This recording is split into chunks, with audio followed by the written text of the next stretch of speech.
Oh, what a day, huh? What a weekend. What a 3 years it seems like. My goodness, so much going on in all our lives. But we're so honored and we're so happy that all of you are here with us again for our second year of the Martin Luther King program on Zoom.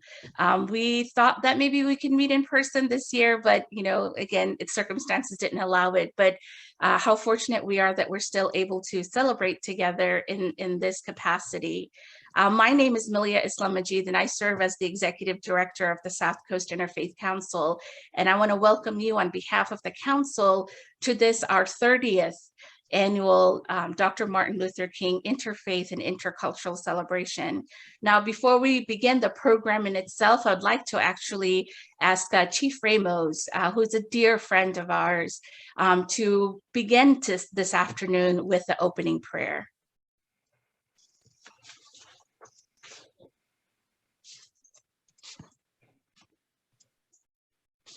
Oh, we were going to start with music, Milia. We want to start with music? Let's go ahead. The 10-minute piece, the 5-minute piece. No, we shall overcome. Okay, let's do that then. Let's overcome. Let's do that. For sure. Okay.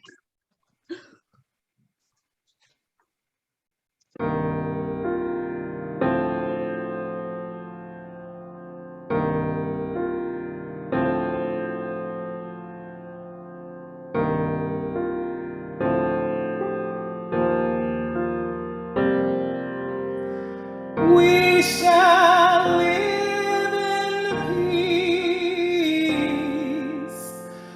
We shall live in peace. We shall live in peace someday.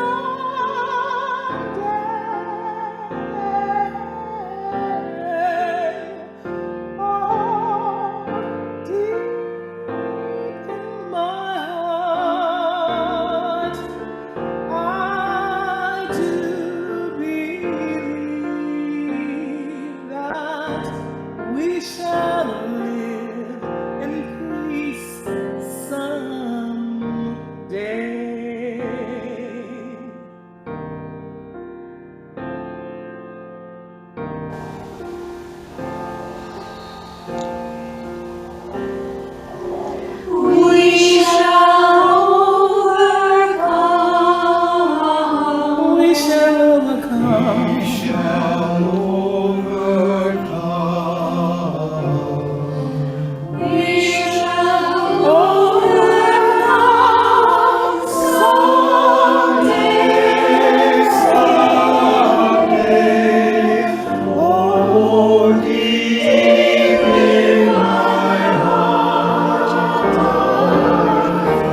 we shall overcome.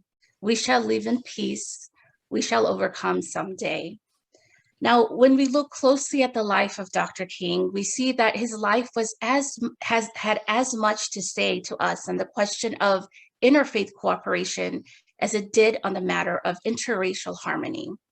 Being deeply, deeply rooted in his own Baptist tradition, Dr. King understood his faith as a bridge of cooperation rather than a barrier of division. In one of his final books, entitled Where Do We Go From Here? Chaos or Community, Dr. King showed that race was one part of his broader concern with human relations at large. He stated in that book, "This is the great new problem of mankind. We have inherited a great world house in which we have to live together, Black and white, Eastern and Western, Gentile and Jew, Christian, Catholic and Protestant, Muslim and Hindu. Because we can never live apart again. We must learn somehow to live with each other in peace." Dr. King, he firmly believed that in order to live with each other in peace, we must focus on the inherent ethical principles that lies at the heart of the various faith traditions, love being a central one that's shared by all. In his famous sermon, A Time to Break Silence, Dr. King was unequivocal about his Christian commitment and at the same time summarized his view of the powerful commonality across all faiths.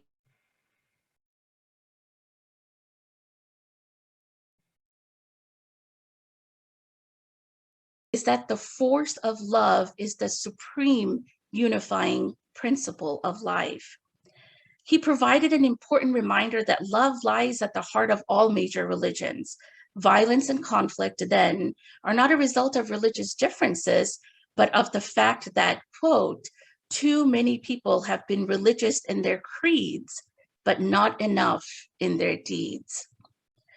So this is what we're here for today, to have a dialogue about what does that mean, to be religious not just in your creed, but also in your deed.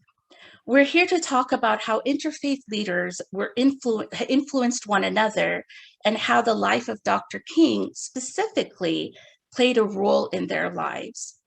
And we hope to do that by having a panel discussion covering the impact of Dr. King's life on, in fact, all of us. Now, before we do that, like any program, we're so grateful for the sponsors who enabled us to have this program today. And so we want to share little bit more music, because that's also one of the things that Dr. King was truly passionate about. And music was one of those things that tied the civil rights movement and made it what it was. So if you want to take just a few minutes and share a few more songs about Dr. King and about the civil rights movement, and while doing so, also thank our sponsors that enabled us to have this program today.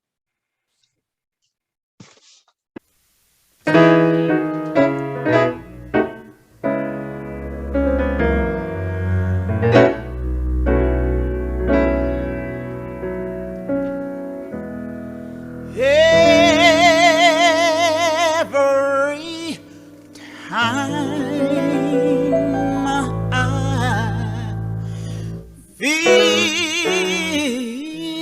the Spirit moving in my heart, I will pray. Every time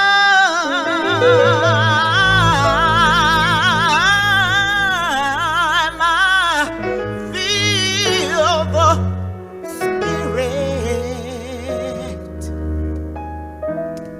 moving in my heart, I will pray.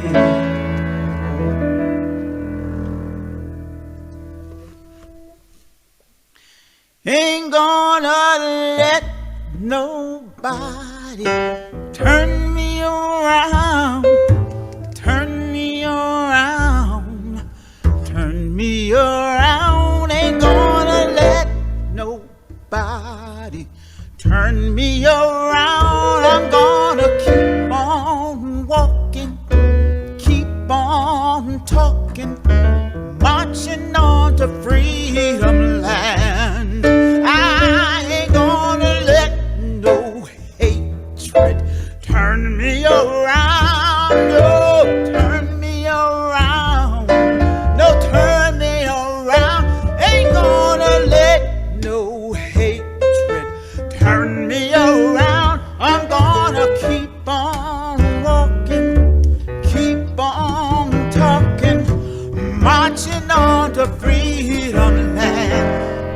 I ain't gonna let injustice turn me around, turn me around, turn me around. Ain't gonna let injustice turn me around. I'm gonna keep on walking, keep on talking, marching on to freedom land.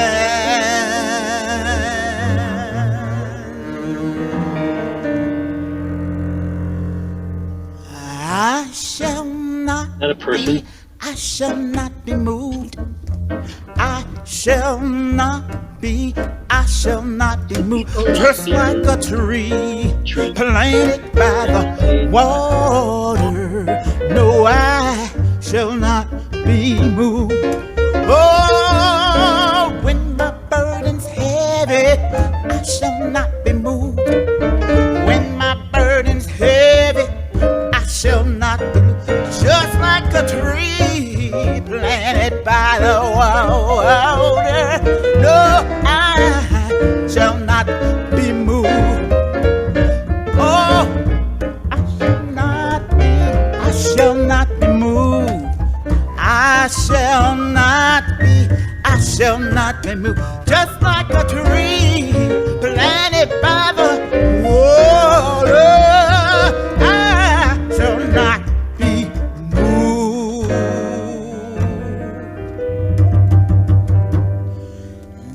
This little light of mine, I'm gonna let it shine. Oh, this little light of mine, hey, I'm gonna let it shine. Hey, this little light of mine, hey, I'm gonna let it shine. Let it shine, let it shine, let it shine. Oh, everywhere I go, oh, I'm gonna let it shine. Oh, everywhere I go, yes, oh, I'm gonna let it shine. Hey, everywhere I go, I'm gonna let it shine, let it shine, let it shine, let it shine. The light of love is the light of love, shines from the universe above. It shines for me and it shines for you. Look what the little light of love can do. I'm gonna shine my light far and near. Shine my light bright and clear. Now is the time to let your little light shine on. This little light of mine, hey, I'm gonna let it shine. Hey, this little light of mine, you know I'm gonna let it shine. Well, now this little light of mine, I'm gonna let it shine, let it shine. Oh, shine, shine.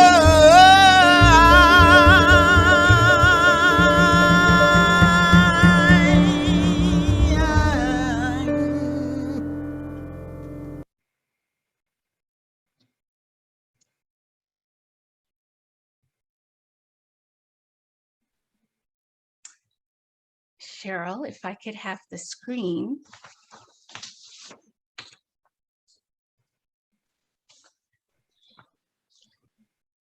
Should be able to now.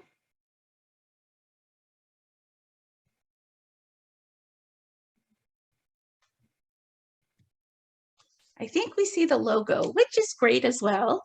Oh, But really? I think so. Do all of you guys see the logo?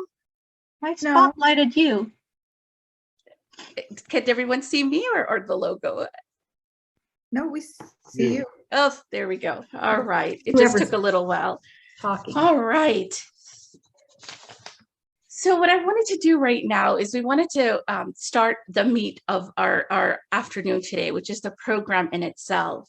And before we do that, I'd like to just take a few minutes and share a little bit about who our speakers and our panelists are.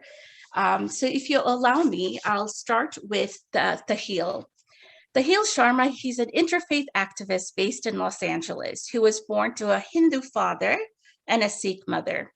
Following the Oak Creek, Wisconsin shooting of the Sikh temple in 2012, he became involved in efforts for interfaith literacy and social justice, has been doing work professionally for the past 7 years, over 7 years. The Heel serves as one of the 3 interfaith ministers in residence for the Episcopal Diocese of Los Angeles. In addition to that, he also serves various organizations in different capacities to educate, to engage, and serve various communities that promote interfaith cooperation and ethical pluralism and social and productive norms in society, including organizations such as Interfaith Youth Corps, the Parliament of the World's Religions, the Gabord Center, and the Interreligious Council of Southern California. He previously worked as the faith outreach manager of Brave New Films, a social justice documentary organization that's based in Los Angeles that empowers communities and teaches civic participation through media.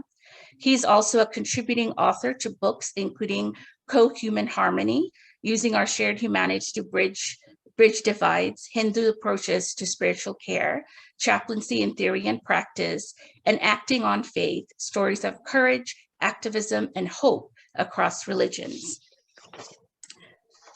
Thank you, Thahil, for being with us today. Dr. Karen is a Long Beach native and raised 2 children here with her husband, Don.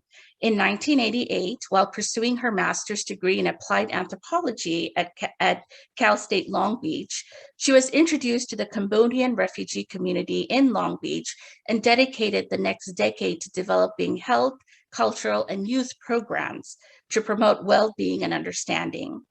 After receiving her doctorate in anthropology from UCLA, she was hired as a professor in the Department of Anthropology. For 18 years, she focused on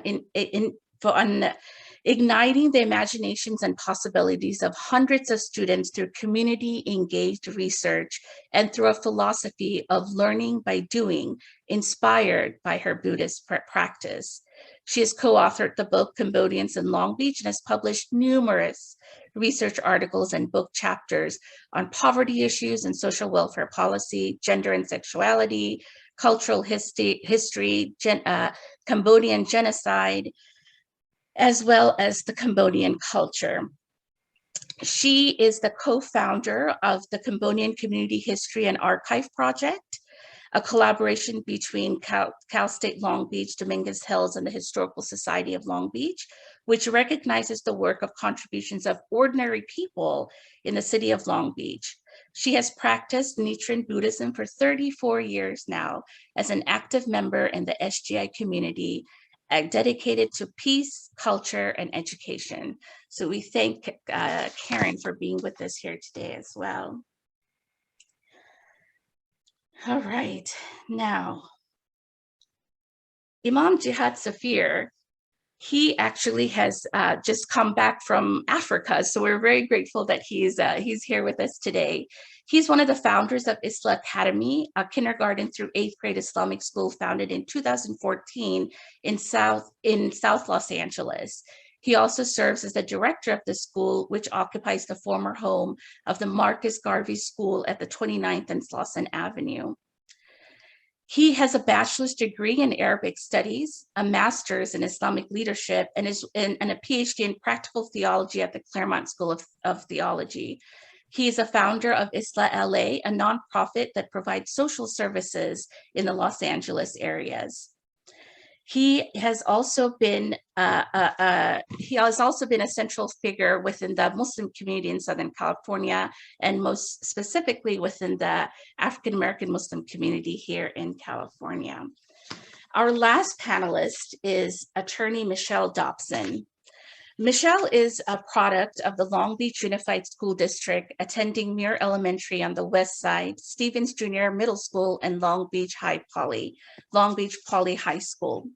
Now, after watching the movie Pelican Brief, Michelle wanted to attend law school in Louisiana, and I thought this was really fascinating and really speaks to who she is. Now, while she was in the application process for law school, her father had a massive stroke right out of the blue, rendering him unable to walk or talk or feed himself. Her mother retired and cared for her dad for the final 10 and a half years of his life.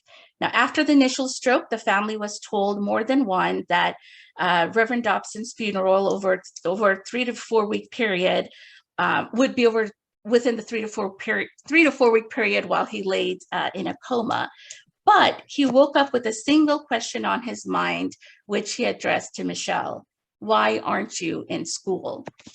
So that, since becoming an attorney, she worked for the California legislature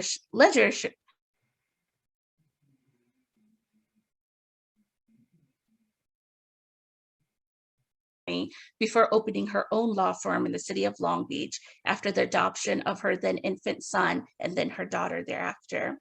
Since beginning her career, she has been honored with numerous awards. She's a volunteer member of the Long Beach Community Foundation, Long Beach Nursery, Long Beach Board of Governors, and the California Conference of Equality and Justice. She has made it a goal to show her children the world, so the family picks a different US state or country to go every summer. She has made the city of Long Beach her home and is currently living in the 5th district of Long Beach, adjacent to El Dorado Park. So those are our panelists today, and we thank them so much for being here with us. And I also want to take a moment and introduce to you Dr. Sarah Dean, who is a member of the board of directors of the South Coast Interfaith Council, who will be acting as our facilitator today for our program. So Sarah Dean, please take it away. Thank you, Milia. I really appreciate the introductions, as I'm sure all the panelists do. Cheryl, can we begin with our Indigenous prayer, please? Sure.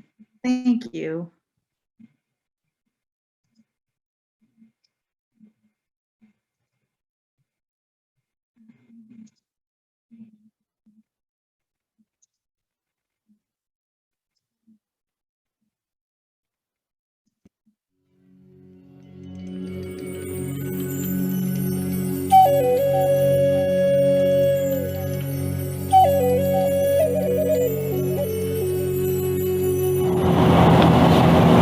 Washte, relatives, washte, ohani washte. Come to you today in a humble way. I am Kwautliaut, Eagle Warrior, Chief Spiritual Elder of the Choctaw Muskogee Yomasi people, the Tri-Nation people from all the 4 directions. I come as great-grandfather to make this prayer today for our opening program in honoring of Dr. Martin Luther King Jr. and the dream of all peoples for peace in our world. O great and holy one, Wakan Tonka, Hos Ho San, come together today, this open heart and open minds, to bring the Great Spirit, to empty ourselves of all things that are no longer serving the purpose of our walk, so that we can walk together as hollow bones, as the Maka, the solid hollowness of spirit. And we bring the prayer of peace, the prayer of joy, and the prayer of love, the prayer of truth for all peoples. And as we come together today in this magnificent circle of life, and through the unseen that you call the technology, that we in our linear minds are now fathoming the great canyon into the multidimensional, multi-realms of prayer time, of the time of the unseen, of the beyond time, to sit with our ancestors, to sit with our grandfathers and our grandmothers, to speak of our old ways in this new world, and to bring forward the joy and the strength of truth, of justice, for the truth of equality, for the truth of 7 generations of that are still coming, for those who have been found, for the prayers that peace be with all our families in this time of great pain, in this time of struggle, in this time of great sacrifice of good people who give themselves in this way. Let us not only have the dream from the top of the mountain as Dr. Martin Luther King Jr. did, but let us join him together with Black Elk, with Tecumseh, with Kayokla, Geronimo, with all our great ancestors of Turtle Island. We come together as one family from all the 4 directions, honoring all the sacred elements of all life. And let us bring the peace and the joy that our hearts carry the sacred fire for, and all things and the sacred waters of time. For the twin flame is now awakened. It is time that man and woman, we walk together in alignment, honoring our women, honoring the sacred feminine, the prayer of healing, and the sacred masculine, and of alignment, and the honoring and respect, that we walk together and the two become one. Let us join together in the oneness of all things, so that we are those who take care of, who provide the love and support. Let us bring our joy from within into the outwardness of our world. And with that, in all good things spoken and not spoken, let this prayer today join out into the universe in the great Whoopila that we've come together in the circle of life.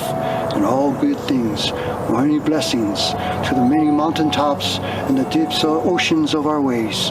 Prayers go out for all peoples, and the great healing is now our time. Aho, let us heal. Forgive the unforgivable. Aho.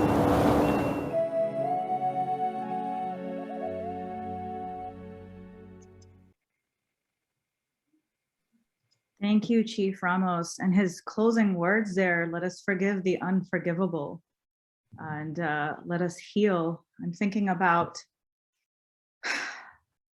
yesterday and how so many of us were holding our breath as our 4 friends at Temple Beth Israel in Colleyville, Texas, were enduring such pain. The fear that we were all carrying as we waited for them to be released. I want to remind our interfaith community, all of the friends and allies that are here today, that this is a time to reach out and connect with that Jewish friend that you have, that neighbor that you're not sure if they're Jewish or not. Today would be a great day to reach out and check in on them and see how they're feeling. When we attend services, whether it's a mosque or it's a church or a synagogue, for me, I think of it as entering God's house. We're so vulnerable, and to be violated, to have that space violated in that way, feels like the unforgivable at this moment. So I know tonight there will be a virtual service at Temple Menorah of Redondo Beach. So if anyone is interested in participating in showing solidarity and friendship, you can reach out to Temple Menorah. You can also reach out to us at office@scinterfaith.org, and we can help connect you and ensure your participation. And to our Jewish friends, please let us know how we can support you truly. Chief Ramos always reminds us with his prayers that we are just so interconnected and interdependent. And when one of us doesn't feel safe, none of us feel safe. We're only safe if we're all safe together. So we are here for you and with you in prayer and ready to act as well. With that,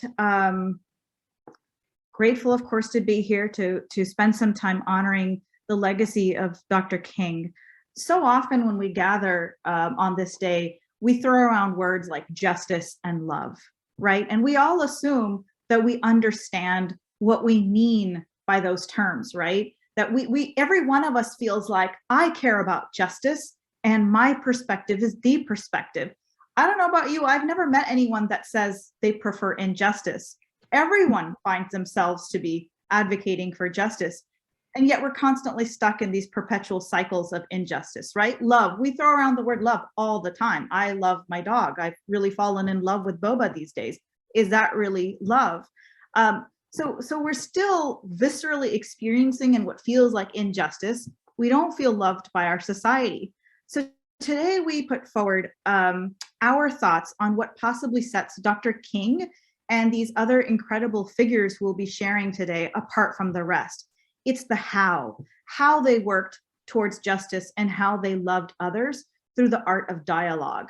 Not what we routinely mistake for conversation or connection these days, but sincere and brave dialogue that seeks to connect with and see others unconditionally. How can we love without fully seeing one another? How can we attain justice if we cannot fully share and receive stories? So I'm going to offer this opening quote from Dr. King to each one of our panelists, and they'll each have about 3 minutes to share an opening reflection. So in his recounting of the 1965 Montgomery bus boycott, Dr. King wrote, quote, "Men often hate each other because they fear each other. They fear each other because they don't know each other.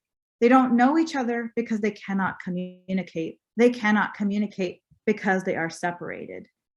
So with that, our panelists, can we highlight all 4 of our panelists, Cheryl? Yep. Awesome. I see Michelle on my screen. Good afternoon and welcome. Thank you so much for being here today, Michelle. And I see Karen. Thank you for having me. Hi, Karen. Hi, thank you. Imam Jihad, Assalamu alaikum. Greetings of peace. And Tahil. Welcome, welcome. Awesome. Does anyone feel called to offer their reflection first? We didn't actually establish an order. Michelle, I'll invite you.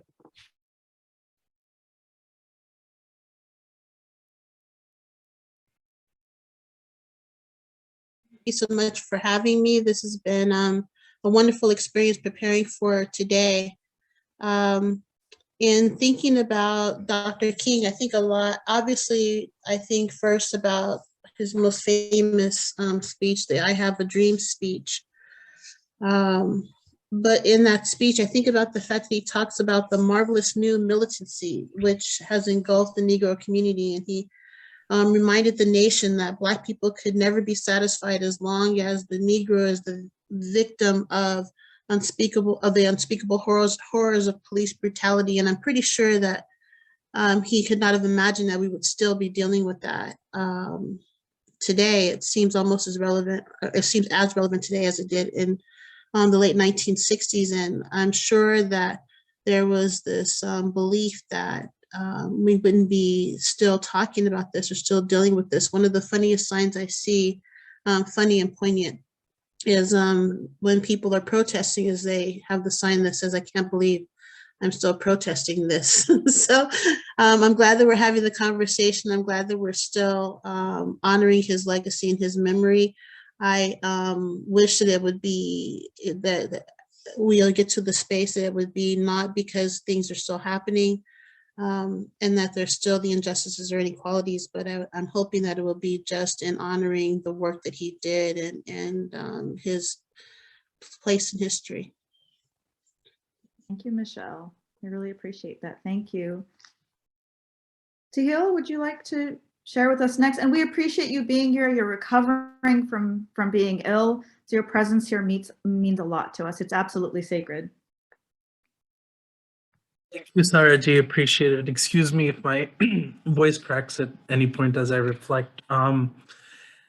As I look at this quote, I actually think of the 6 scriptures, the Guru Granth Sahib Ji, that refers to the qualities of the divine as Nirbhau and Nirvair, which refers to God as being the one without fear and hatred towards creation.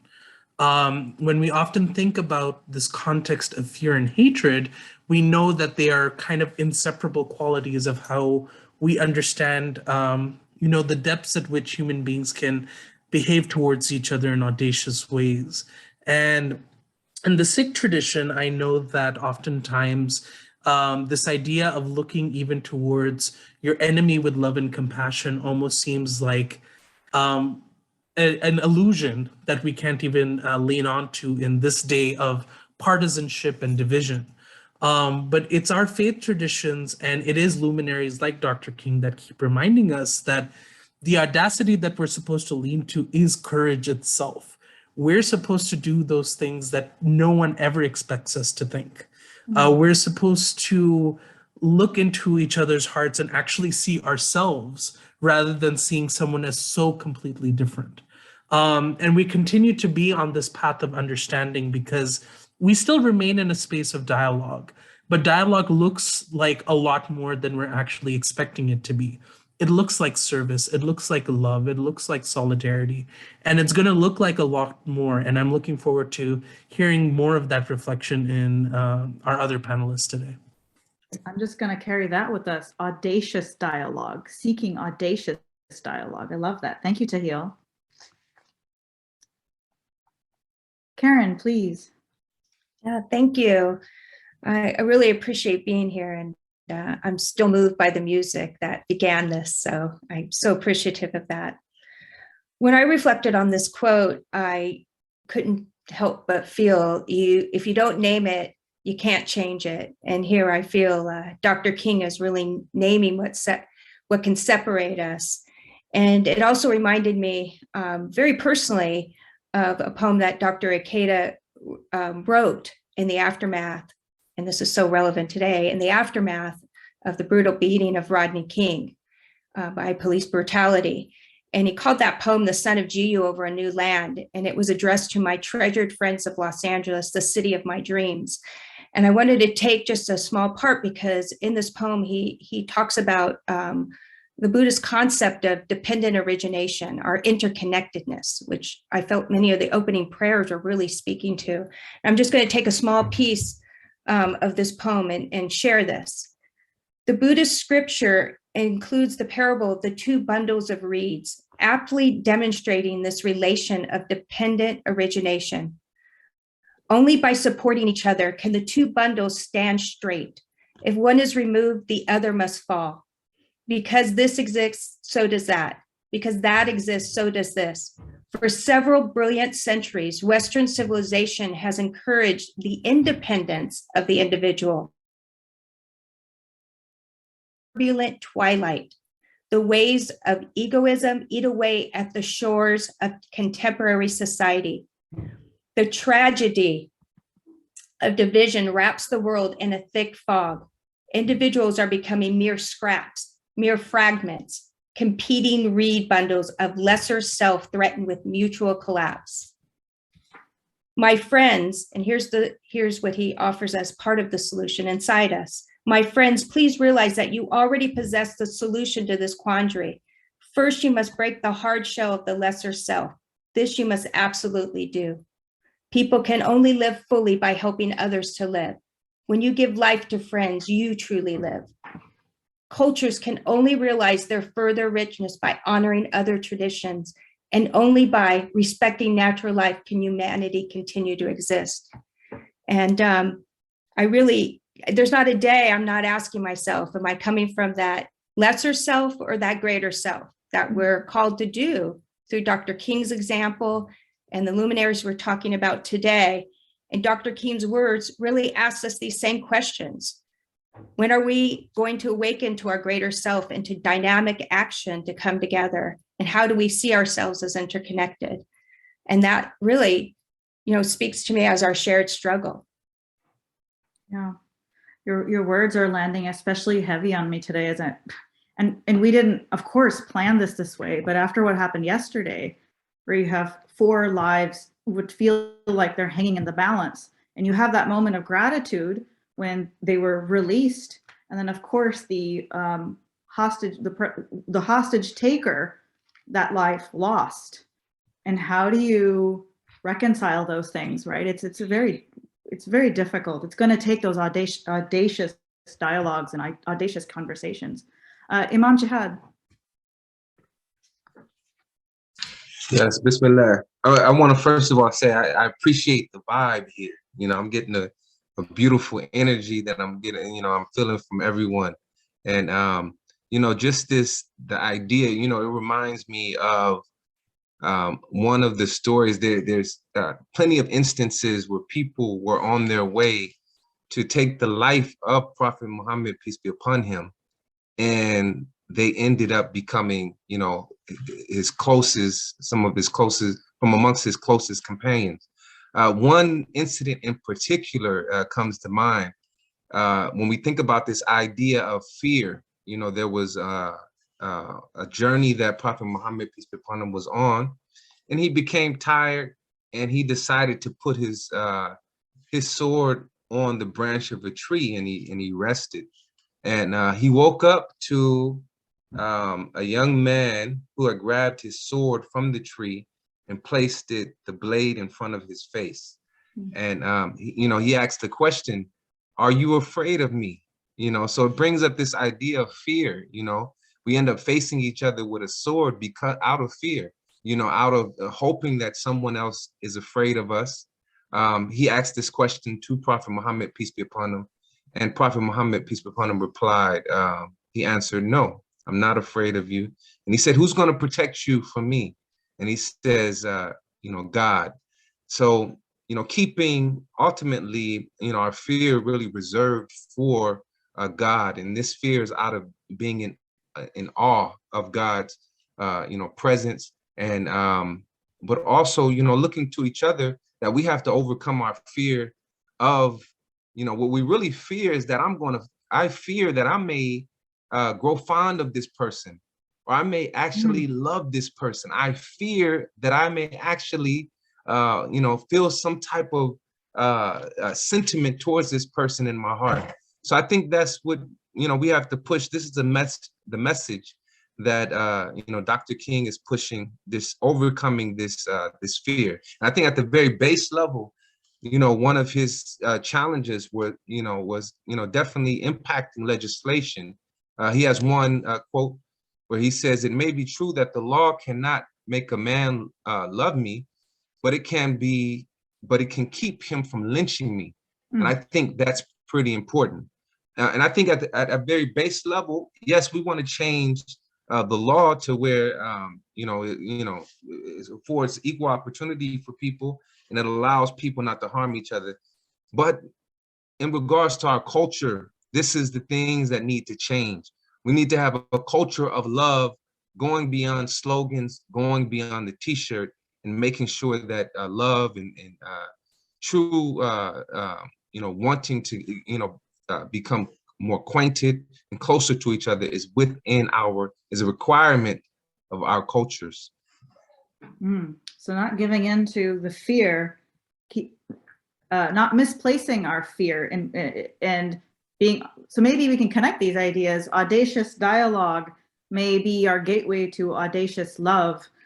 I'm also still, Imam Jihad, you're reminding me back to what Michelle started with. I can't believe that I'm still protesting this, right? That we are still here. So we're not getting something right? And like you said, that we need to move past the hashtags and the words and go into the really meaningful, difficult, audacious, and crucial conversations. So today we're an Interfaith Council, and we are going to approach Dr. King's legacy in a different way through the lens of his faith. And then we're going to extend that towards our other figures today. So Michelle, I'd love to hear your reflections on this. How do you think Dr. King viewed his experiences as a Black man in America through the lens of Christianity? How did his faith impact the way he understood the plight of his people and how he responded? So that's a great question. I think that he talks a lot about that actually in one of his most famous writings, which is the letter from Birmingham jail, where he's responding to criticism to the nonviolent protests in Birmingham, Alabama in April of 1963. In that letter, he's responding specifically to a statement by 8 white clergymen where they're calling the protests unwise and untimely, and they're condemning the leaders of the protests as outsiders. And from his jail cell in solitary, Dr. King uses his faith. He uses the fact that he's a Baptist minister. He uses the fact that he has a depth of knowledge of the Bible and the history of Christianity. And he uses that to his advantage in this letter from Birmingham jail, where he knew that if he compared the Birmingham protesters to the early Christians, that places his critics in the roles of being the enemies of freedom. But he reminisced in that letter when he was talking to his critics that the Birmingham protesters and their leaders were all American citizens, so they're not outsiders in their own country. And he talks about how he would rather be considered an extremist for the cause of justice than to stand by and passively allow injustice to persist. So I think that letter gives us some real insight into how he felt as a Black man in America. He also talks about the church in the letter from Birmingham jail. He talks about how at that moment in his thinking, the contemporary church had fallen from its early Christian origins as institutions that once transformed society to becoming social clubs, which is a really, really strong statement about the Christian faith as he saw it at that time. So I think that really gives us a lens into who he is and what he thought of his role as a Black man in America, and what he thought at that point about his faith and what role it was playing in his life and in society. Thank you, Michelle. Is that my internet that's slow? Am I delayed, or can you guys hear me?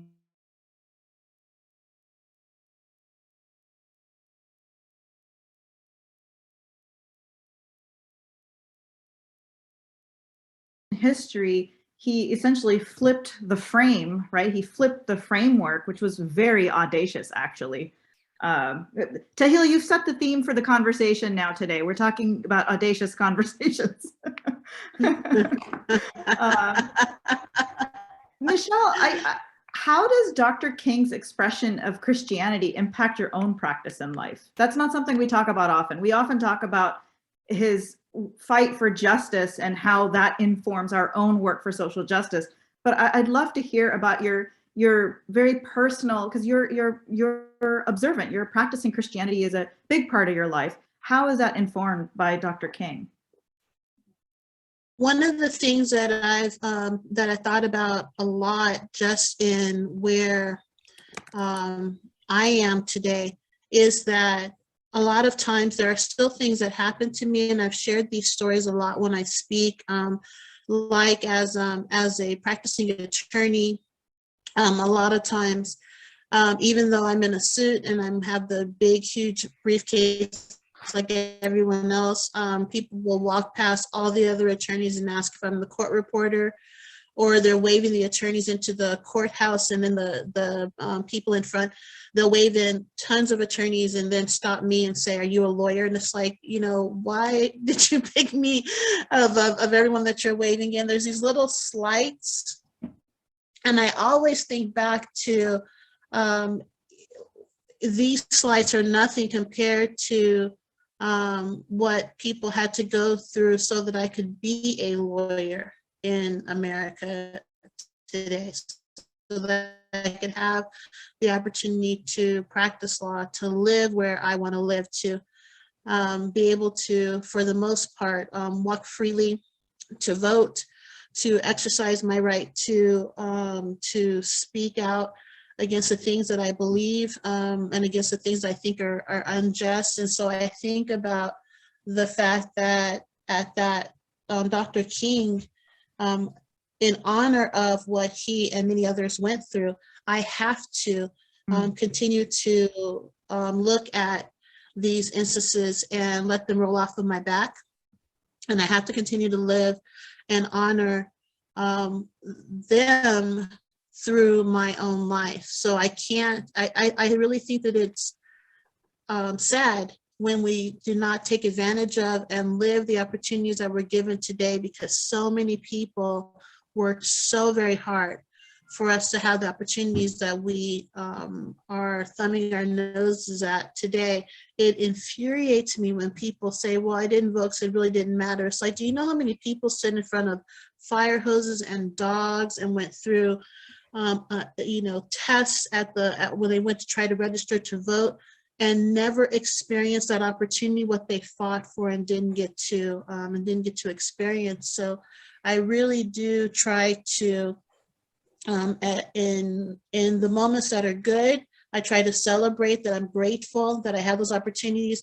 And in the moments that are tough, I try to look back and say, it's nothing compared to what someone went through so I could have the opportunities that I have today. So that's the legacy that he and his faith and many others that they've left in my life. I'm not going to take this life for granted. I'm not going to take these opportunities for granted. I'm not going to take what I have for granted, because I know that I'm blessed, and I know that these blessings are on the backs or on the shoulders of others.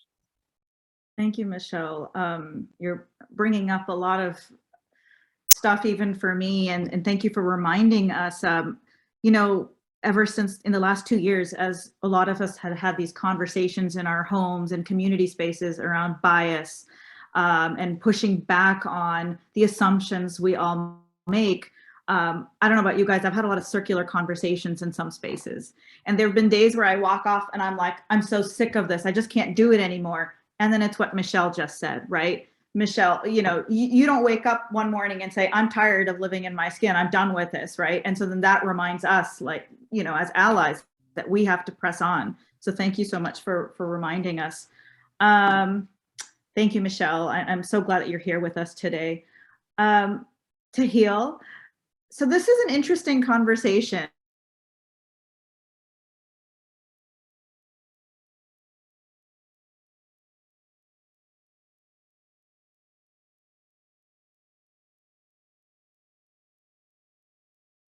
Thinking about his faith tradition, he was from the Hindu community. So I was hoping you could share with us a little bit about how Gandhi's faith identity of Hinduism may have impacted his beliefs, life, and mission, and then consequently how, because that means Hinduism in some sort of a way impacted Dr. King, perhaps through the movement for nonviolence. So I was hoping you could kind of expound on that for us today. Yeah, so there are both spoken and unspoken truths about the impact of, Eastern traditions, particularly Hinduism, in the life of Dr. King and in the way that we understand the civil rights movement. I'll start with the spoken ones because they seem a bit more obvious and there's more terminology for them that we may be familiar with or people might be learning for the first time. First and foremost being the idea of ahimsa, or the idea of nonviolence. The interpretation that King sort of understood from this idea of not harming creation from Hindu theology was also a deep understanding that there are no justified reasons to be able to hurt others, even if they have hurt you. And when that informs the idea of nonviolent communication and the strive for justice and equity, it becomes very clear that Dr. King took what he understood from, the writings of Gandhi, from traveling to India, visiting Rajghat, which is the memorial area for Gandhiji, and being able to really look and say, wow, an entire nation found freedom, an entire region found separation from colonialism in a way that didn't actually center violence. Was there violence in the 40s when trying to push away from the British? Absolutely, there was no question about it.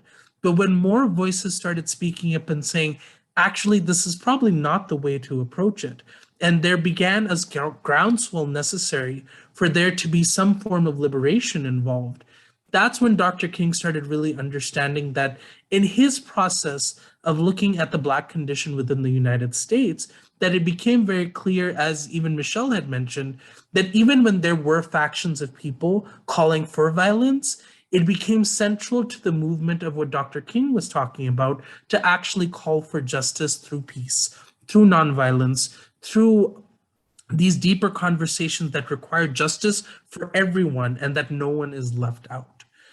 So you look at the qualities of ahimsa, you look at satyagraha, or the force of truth, or the force of compassion. It goes by many other words in English that reminds us that this idea that we gather together sharing common values, common struggles, and common opportunities means that we all have to take that mutual pursuit together.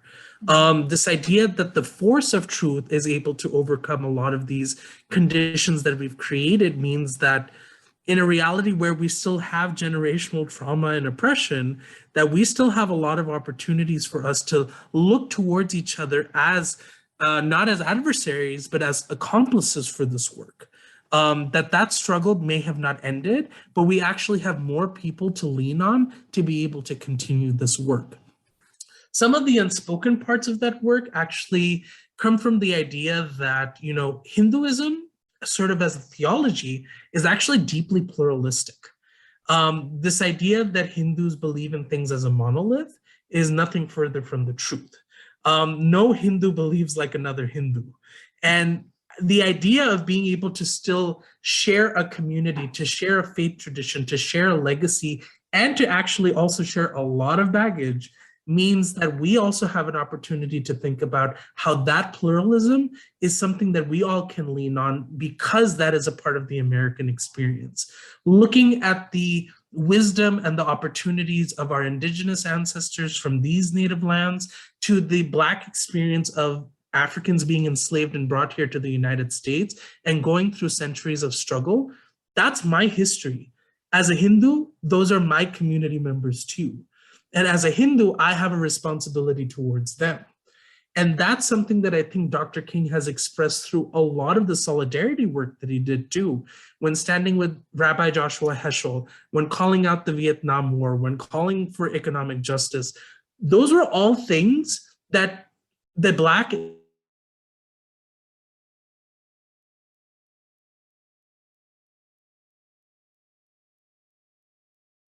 and that continues to be a part of the cycle of learning that we need to actually still do, which is why we're still struggling a lot when it comes to seeing these bigger changes in, conversations right now, even around voting rights. Dr. King's son and daughter, Bernice and King III, said that today should not be a day of celebration and commemoration until voting rights are achieved for everyone. And that makes it clear that the struggle continues and we're not backing down. Sahil, thank you so much. And I love that the essence of Hinduism offers us a model for pluralism and inclusion, which is a beautiful thought. But come on, if we think about how inherently violent our systems of racial oppression are in the United States, I mean, whether we look at our criminal justice system, we look at policing, we look at so many spaces, they're inherently violent. So are you still sure that ahimsa or nonviolence is still relevant? I mean, is it possible to achieve justice through nonviolence when the unjust are constantly breaking you down with violence? That's a question I've been pondering on for quite some time now. And this requires a much more nuanced approach in seeing what violence means and how violence is being, espoused. Hinduism in no way is considered an overall pacifist religion. When I mention the nuance of Hinduism itself and its baggage, it comes from the idea that I come into the space as an anti-caste Hindu. I stand against a system that within the context of Hinduism has very much part and parcel, where for centuries, if not millennia, people were actually a part of a hierarchical system that got them oppressed. When I stare at it as someone who has the privilege of coming from an upper caste in my upbringing, I need to have that reality check and say, oh, I'm just looking at this, and if I do nothing about it, then I'm a part of the oppression. I am a part of the system that allows people to continue to be oppressed. So I call it out when I see it, and I acknowledge to people that this is a reality that I exist in that I need to help deconstruct. And I found that exact same parallel in the system of hierarchy that we see in the United States, where those who have privilege do not experience the systems themselves of oppression. They are able to find their ways out, even when they're in the systems themselves, whether it's the carceral system, whether it's the education system, whether it's the socioeconomic ability to achieve the dream here in the United States. If you have privilege, you can actually find your way out of what is oppression here. And that's where I have to look at my own tradition and say, aha, so I have actually contributed to violence and I keep living and breathing that reality. What do I do about it? In some ways, that exertion of violence does not necessarily mean I am trying to attack someone, but it does mean that I must step in the way of making sure that other people are attacked, and if force is required, that I push back. This is not a call for me to say that it makes me a worse person, that I'm trying to defend other people. That idea of being very fully pacifist is not, a blind idea either. It is something that we have to execute at all times, but there are some points in time where we must step in and say, aha, justice is not as easy as what we're thinking. And violence is not supposed to be just this physical idea of holding a weapon and attacking someone. We are pushing back, we are exerting violence when we show up on the streets and we're trying to say, stop the carceral system for what it is. Try to establish a system of abolition. We say the same thing when we show up for folks who are dying on the streets every day. And that doesn't make us violent. It makes us show up. It makes us stand out. It makes us say, oh, we're here for something different. Enough is enough. It's also approaching the problems of the world with some humility, right? That none of us are going to be, we can't expect to solve all the world's problems, but it's about doing our very best, about being accountable and not spending time on blame and taking responsibility instead of asserting rights only, right? To heal, if we had like another 90 minutes, we could totally unpack putting the caste system and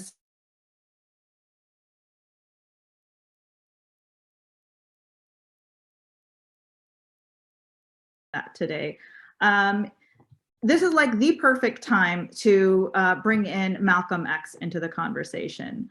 So Imam Jihad, and this one's personal for me too. In the American imagination, some think of Dr. King as being more willing to reach across differences and engage in dialogue with people on the other side. He's seen as a peacemaker. While Malcolm X is thought as being more divisive, antagonizing, polarizing, who called for any means necessary. Is this a fair depiction of them as being two opposing poles in the fight for racial justice? And if not, how should we understand Malcolm? And again, this could be like a 90-minute program in and of itself. So we appreciate. Yeah. We don't have enough time to really address that particular question. But I want us just to really focus on this number 39. I mean, 39 years on this earth. There's an incompleteness to that. When you think about these are young Black males not given the opportunity to fully actualize their potential right here. And that says something definitely to our our social conditions right here in America. I mean, myself, the sigh of relief that I felt being able to make it to the age of 40, the sense of accomplishment that I felt being able to make it to the age of 40.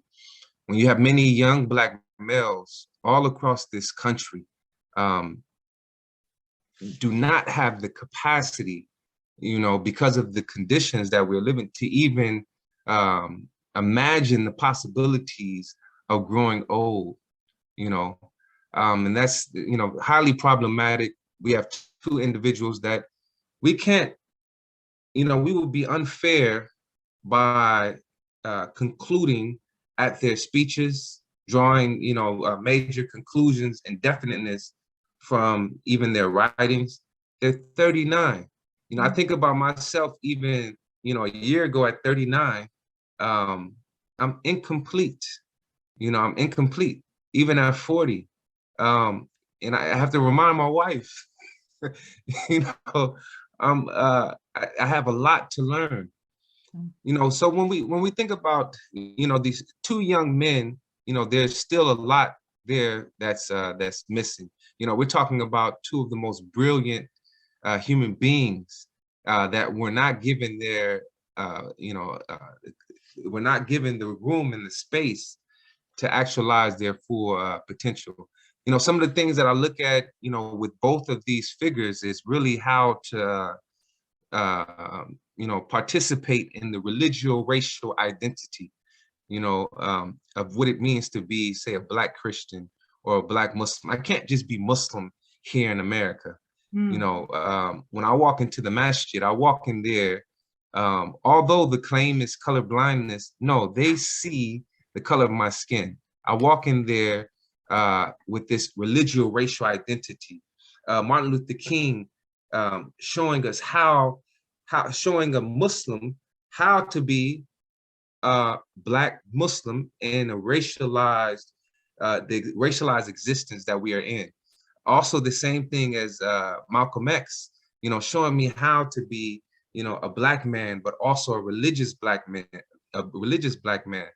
That's powerful. And then just growing the appreciation. I mean, I really, you know, appreciate the two different but interdependent streams of, you know, Black thought that they bring in. Oftentimes we pit both against the other. No, we need both of them. We need both of these approaches. When we talk about integrationism, you know, we can't forget about Frederick Douglass, Booker T. Washington. I have to have a little bit of that in me in regards to me being a Black Muslim. I have to have some of that in me. I have to have some hope. You know, for me in my position as an imam, I need some of the hope of a Martin Luther King. I need to be able to dream. But at the same time, I need a little Malcolm in me, you know, in regards to the metaphor of the nightmare. Malcolm said, this is a nightmare. This is an American nightmare, right? But we can't forget about those who came before. He's representing a tradition that has also been represented by others who came before him, the Denmark Vesey, Nat Turners, and Marcus Garvey. We're at a school right now that was at one time named the Marcus Garvey School. You know, so we stand on the shoulders of individuals representing these two traditions. Without these approaches, we would not be able, any of us would not be able to be here to enjoy the freedoms and the privileges that we have because of these two approaches that are really interdependent, not independent of one another. So I am fully appreciative of these two great, beautiful men, Malcolm and Martin, these two M's that are inseparable. And in both of them, they teach me how to be a better Muslim as a Black man also. Wow, so we couldn't have Dr. King without Malcolm, and you couldn't have Malcolm without Dr. King. I love that.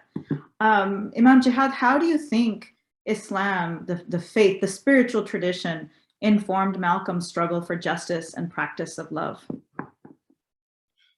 Well, Malcolm, you know, I had a conversation with his daughter, you know, so Malcolm's daughter, Ambassador Atila Shabazz, and we want to definitely shout out the family.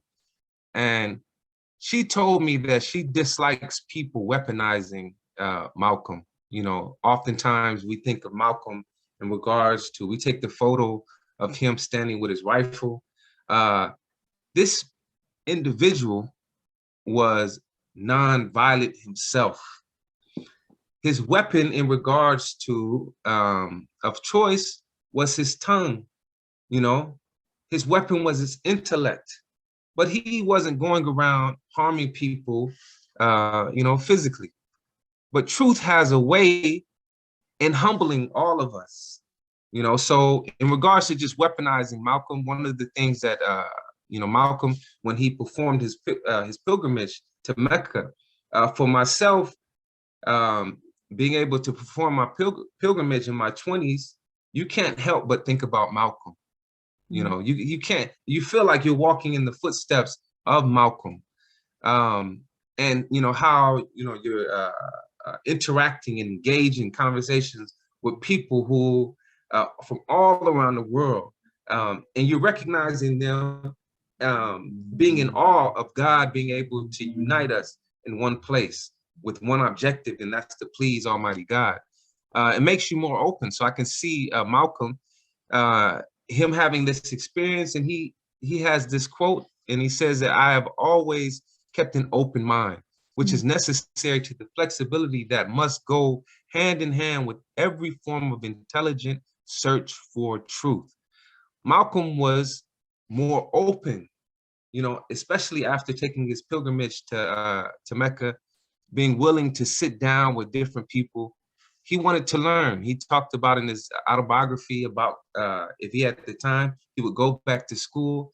He was a seeker and search for truth and search for knowledge. And I think this appetite for truth was definitely rooted in him being Muslim. And it's that humility, knowing that, God wants us to continue to search and be open. If only we had 90 more minutes to unpack how going on the pilgrimage impacted his understanding of the movement for racial justice in America. One day. Imam Jihad, thank you so much for sharing a little bit about Malcolm here with us today.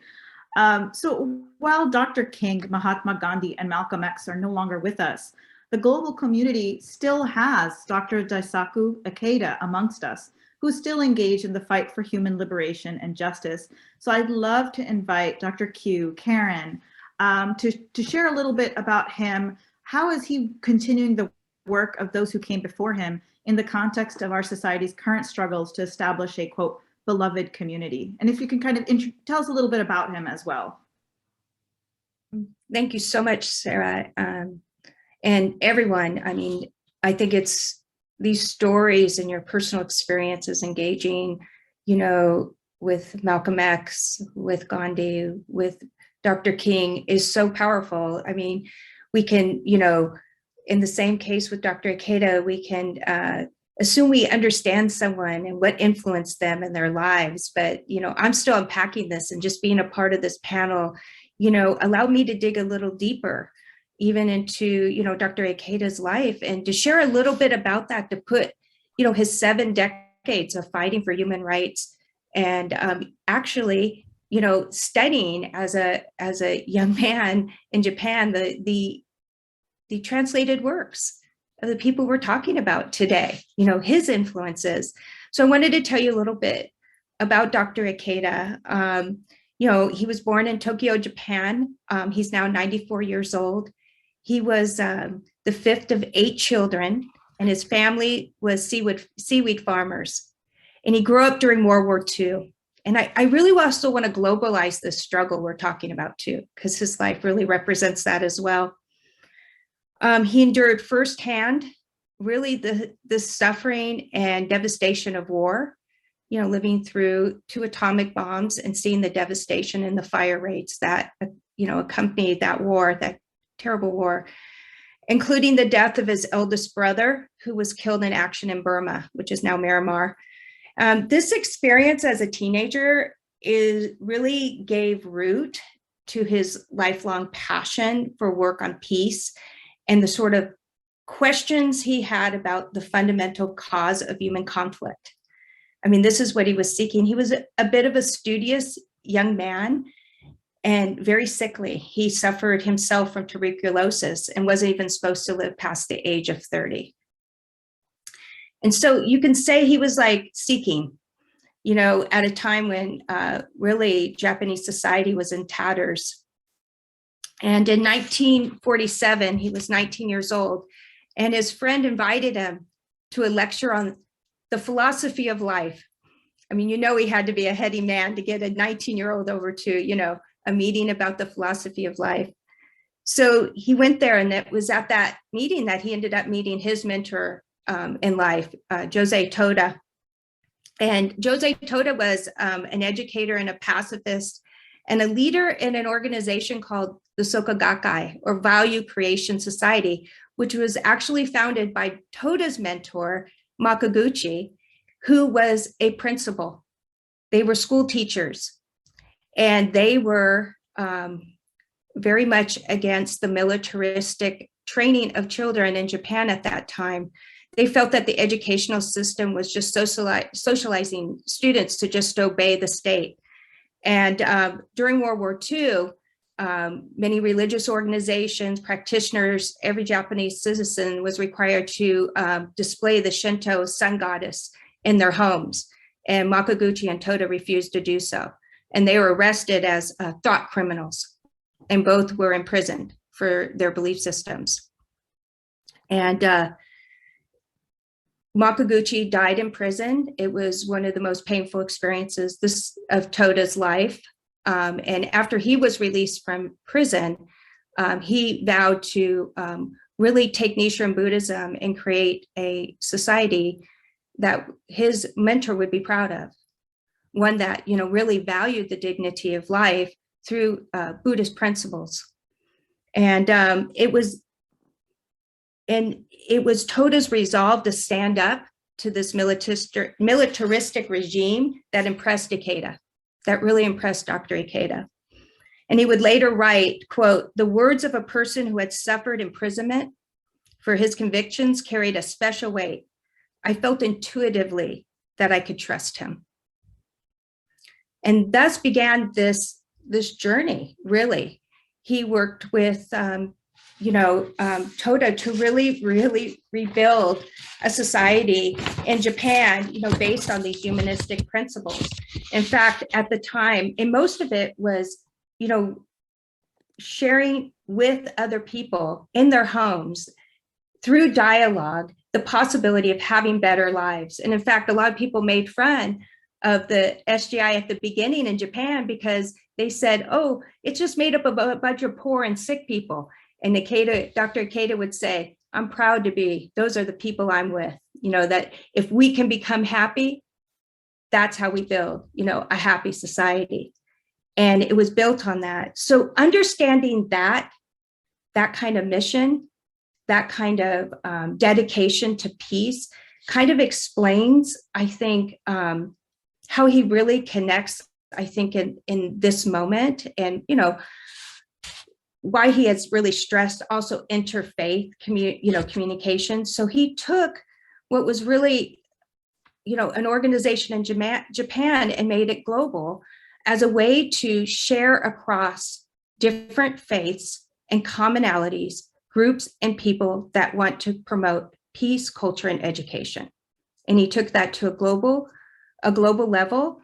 And he also fulfilled the mission and dream of Makaguchi to build the Soka school system, a school system that was not a religious school, but a school based on the idea of global citizenship, that you would foster that kind of individual, unique characteristics of each and every student to grow into their full potential and to be dedicated to everything from human rights to sustainability of our environment.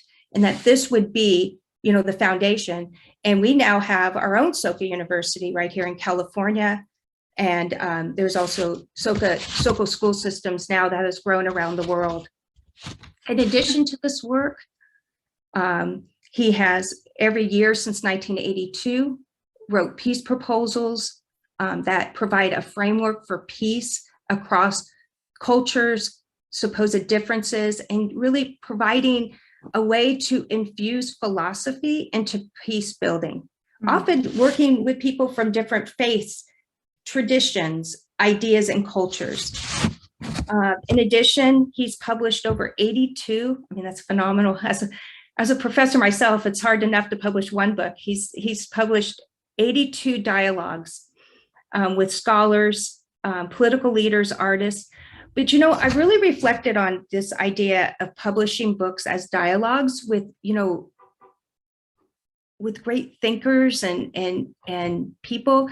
He really did this, and I'm convinced of this, to make these ideas accessible to just ordinary people, that while sharing the philosophies and ideas of, so many peace activists and scholars, it makes also who they are as human beings very accessible, not just their ideas, their published work, but how they are as human beings and how their lives and their faiths really infuse their work.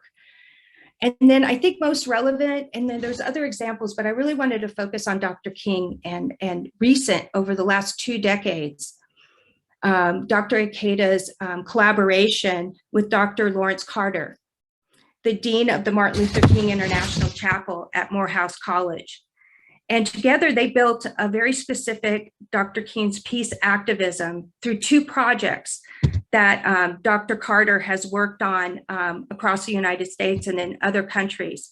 And the Morehouse College, Martin Luther King's International Chapel started the Gandhi King Ikeda Community Builders Prize, where they honor those on the front lines of forging a peaceful world through the values of nonviolence and humanism, and fostered and inspired through the life and work of these great peacemakers.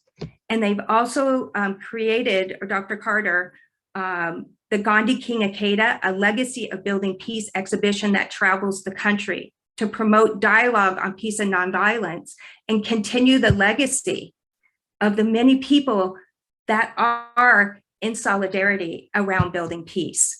And so this is some of that recent work. And Dr. Carter, and because of this dialogue, I really delved into this book, so I have to really thank you, published his own journey with really meeting with Dr. Ikeda, which gave me a lot of insight. It's called A Baptist Preacher's Teacher, How My Interfaith Journey with Daisaku Ikeda Made Me a Better Christian. And I thought to myself, I read that book, and I don't know, that the opening blessing about having an open heart, open spirit, this is the very definition of this. I learned so much about interfaith dialogue, about Dr. King's legacy, and coming together as a Buddhist, to improve myself. I talked about that lesser self, how I can even do it better, through reading this story, this journey. As a Buddhist with a shared vision and goal of peace, how there's even more possibilities that we can even imagine when we work together. We can feel right now like everything's coming apart, but sometimes I wonder if we just forget how much we have to come together, especially people of, of various faiths. We share such a commonality of wanting to, I would say, polish our lives even more to be better practitioners, no matter what our faith is.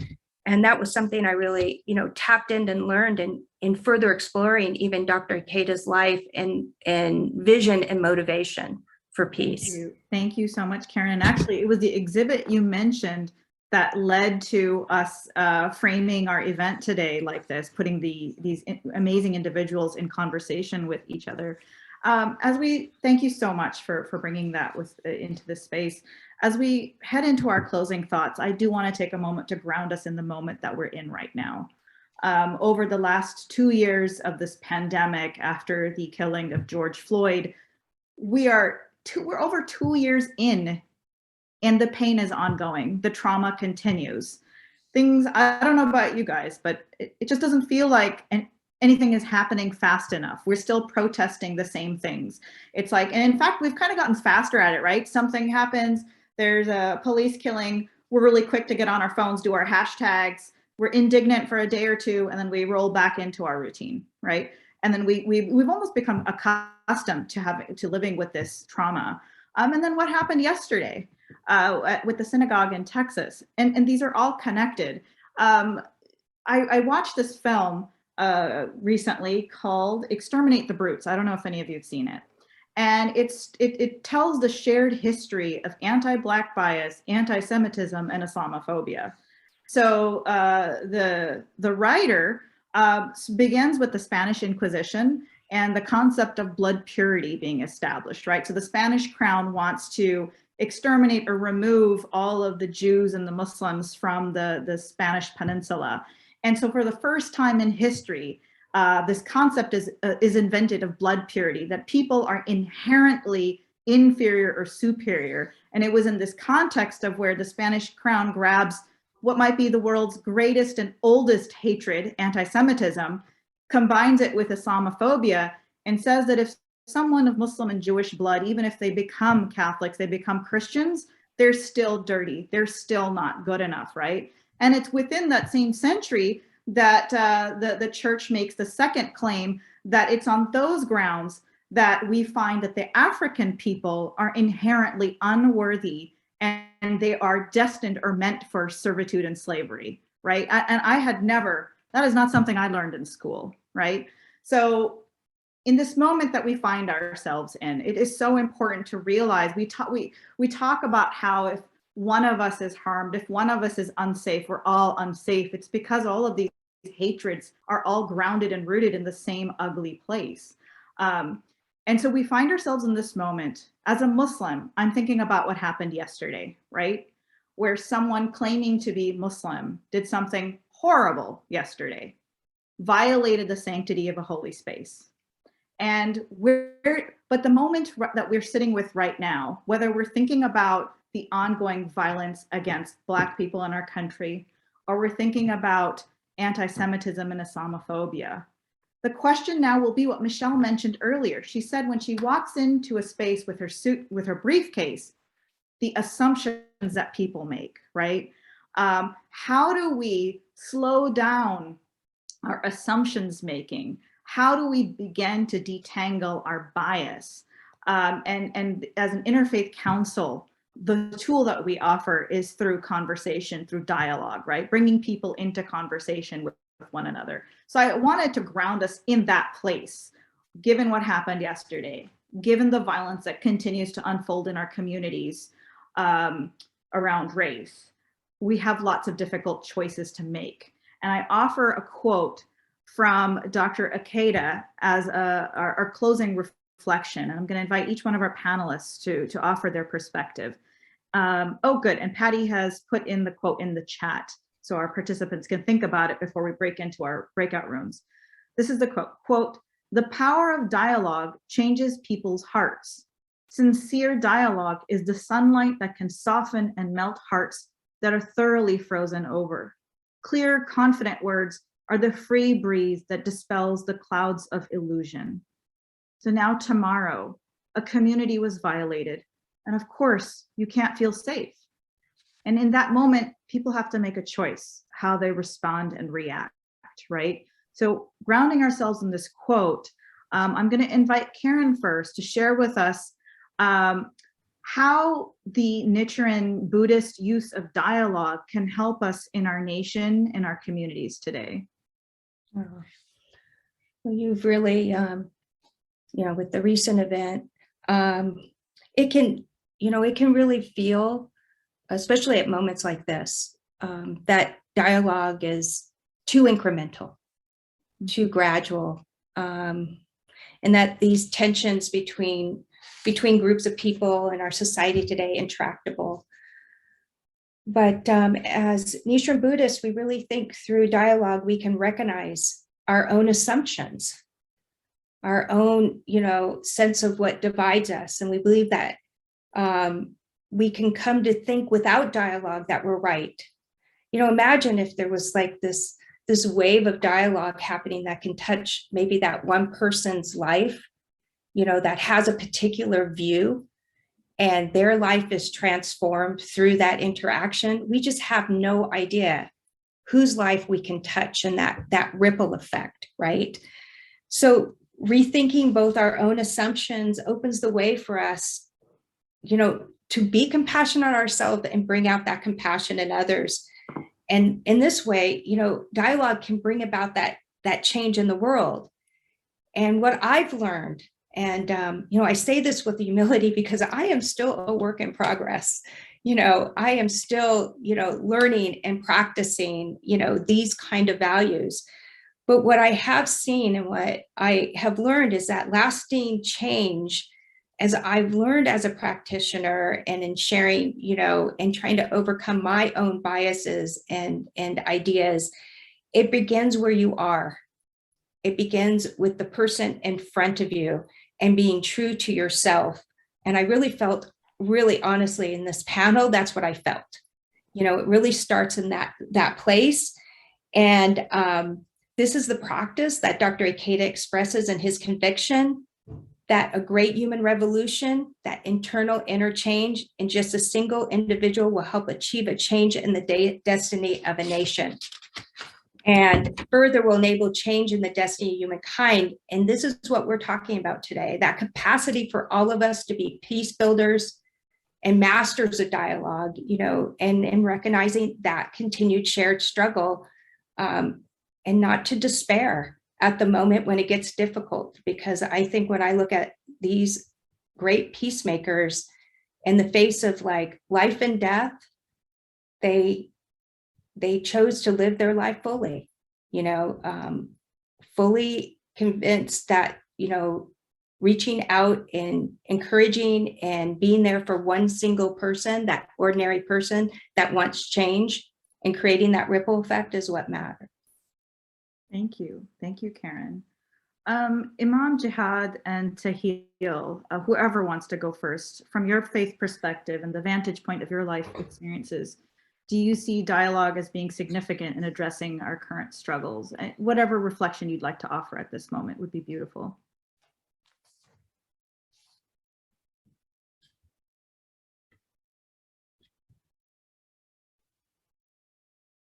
Rock, paper, okay, there goes Imam Jihad. Okay. Okay. Well, so Alhamdulillah, you know, it's you know, a blessing to be deliberate about really the name of our organization, which is Islah LA.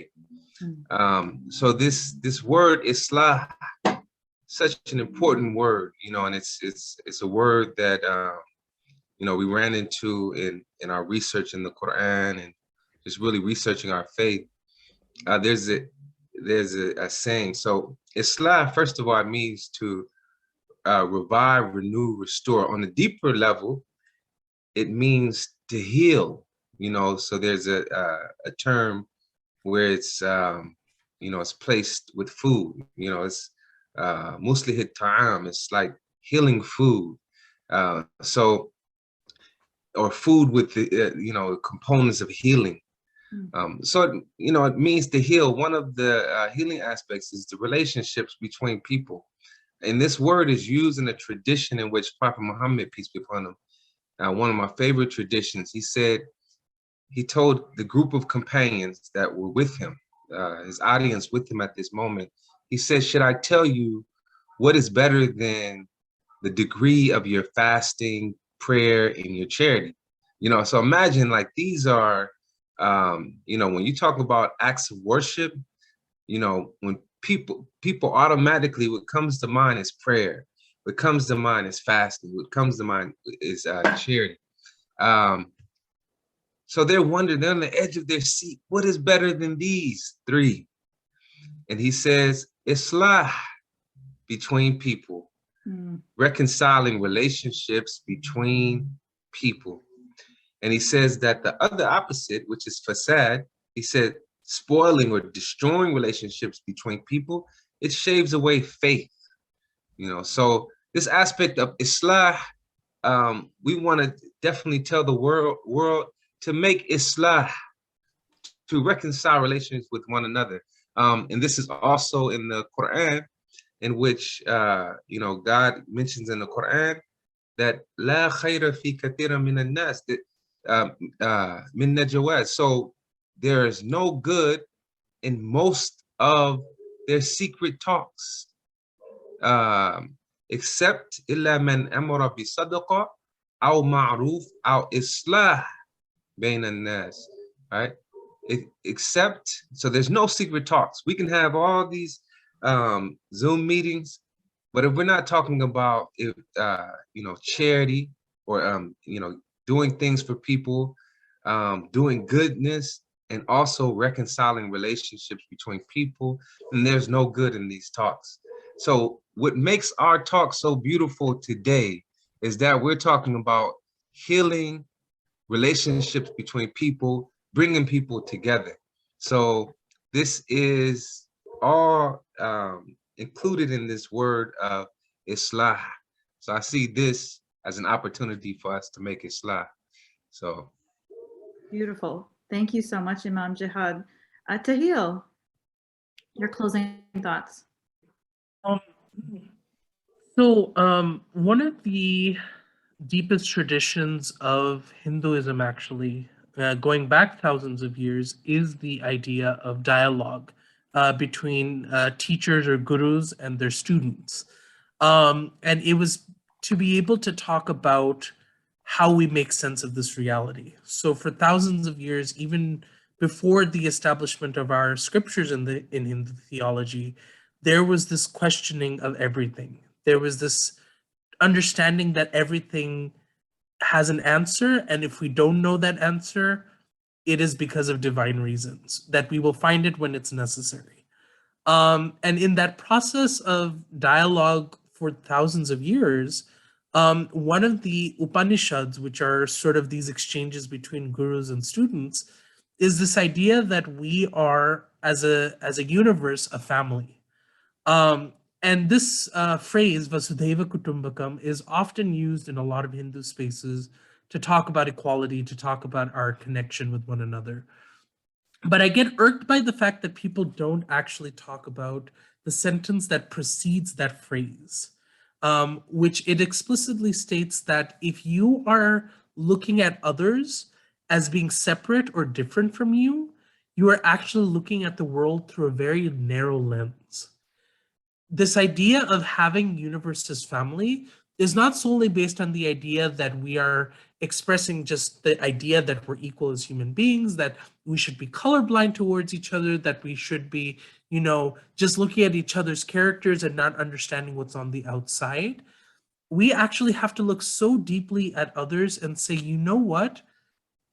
As a Hindu, personally speaking, it is my responsibility to know every part about you and what makes you who you are, because we somehow have come to the same conclusion that we want the world to be a better condition.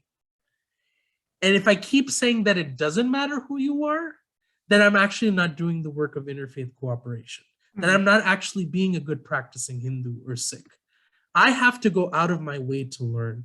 I have to go out of my way to unlearn. I have to go out of my way to serve. Because that in essence is my faith, that in essence is me, being on the ground, being with those that God created as equally as me, as valid as me. And it's the idea that we are mutually reassuring each other's value, but that we're also reassuring each other's abundance, thriving, peace, the things that we actually haven't achieved yet. And it's hard to be able to fathom that when so much chaos and pain keeps going on. How do we achieve this world peace that we keep hearing about, or the world house that Dr. King kept exclaiming? It's because we haven't actually understood that we're already in it.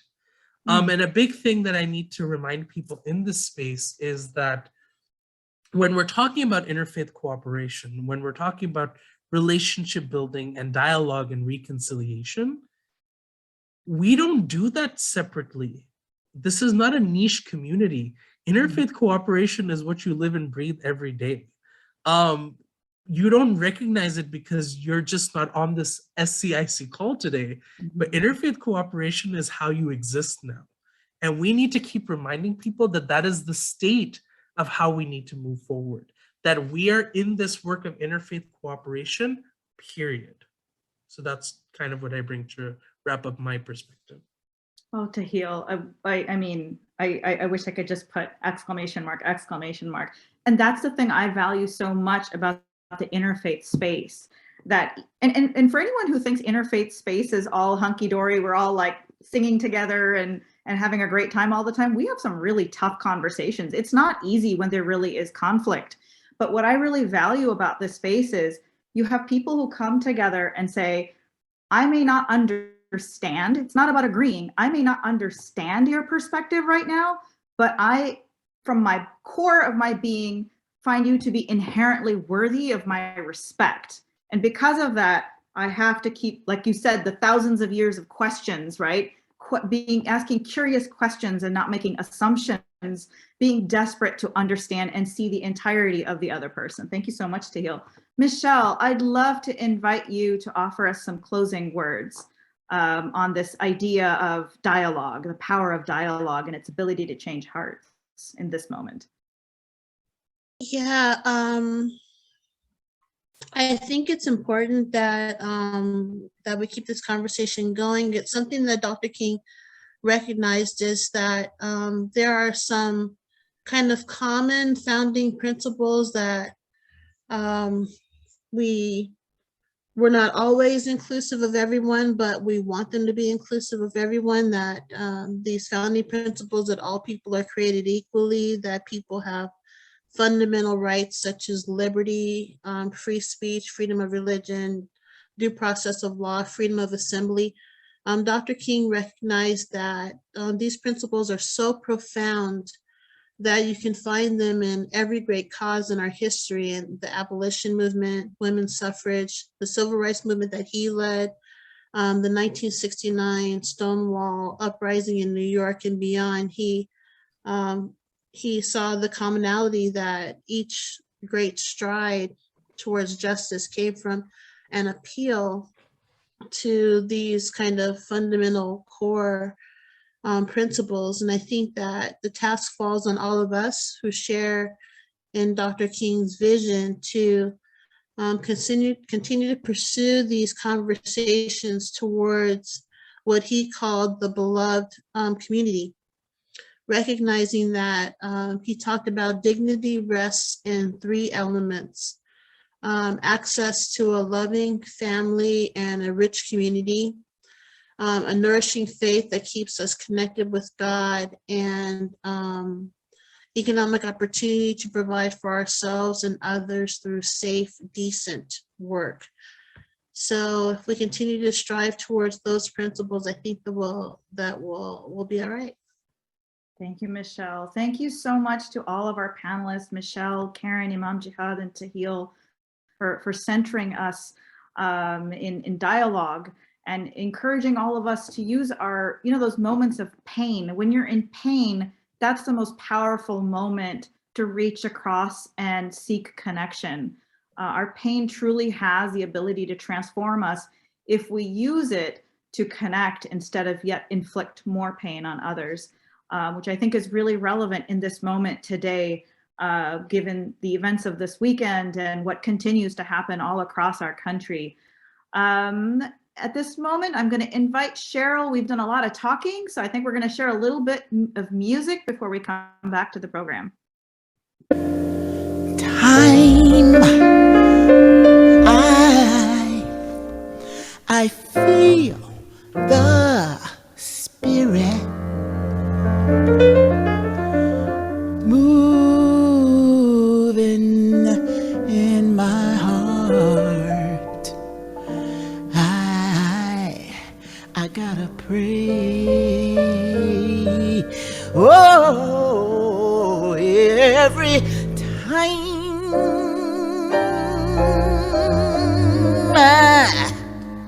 I feel the spirit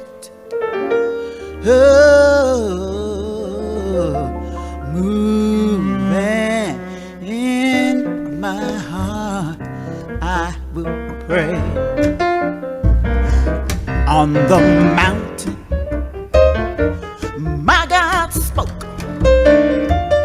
Out of his mouth came fire and smoke. Looked around me, it all looked fine. I asked the Lord, is this all mine? So every time I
let nobody turn me around, turn me around.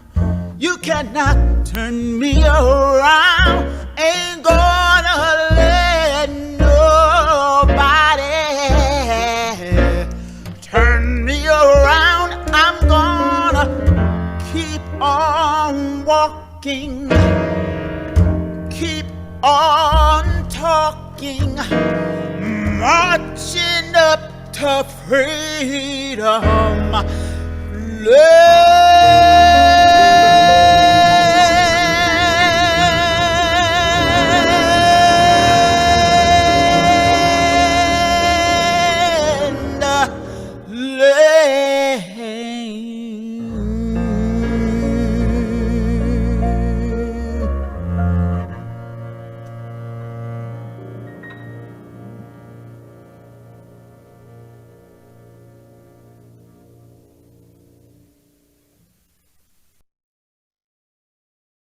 Thank you, Cheryl. It is my absolute honor and privilege to introduce Joshua Rubin Silverstein. Joshua is an award-winning actor, comic writer, beatboxer, educator, and notably, he identifies as Black and Jewish. And that just stands out today, given our conversation around making assumptions about people.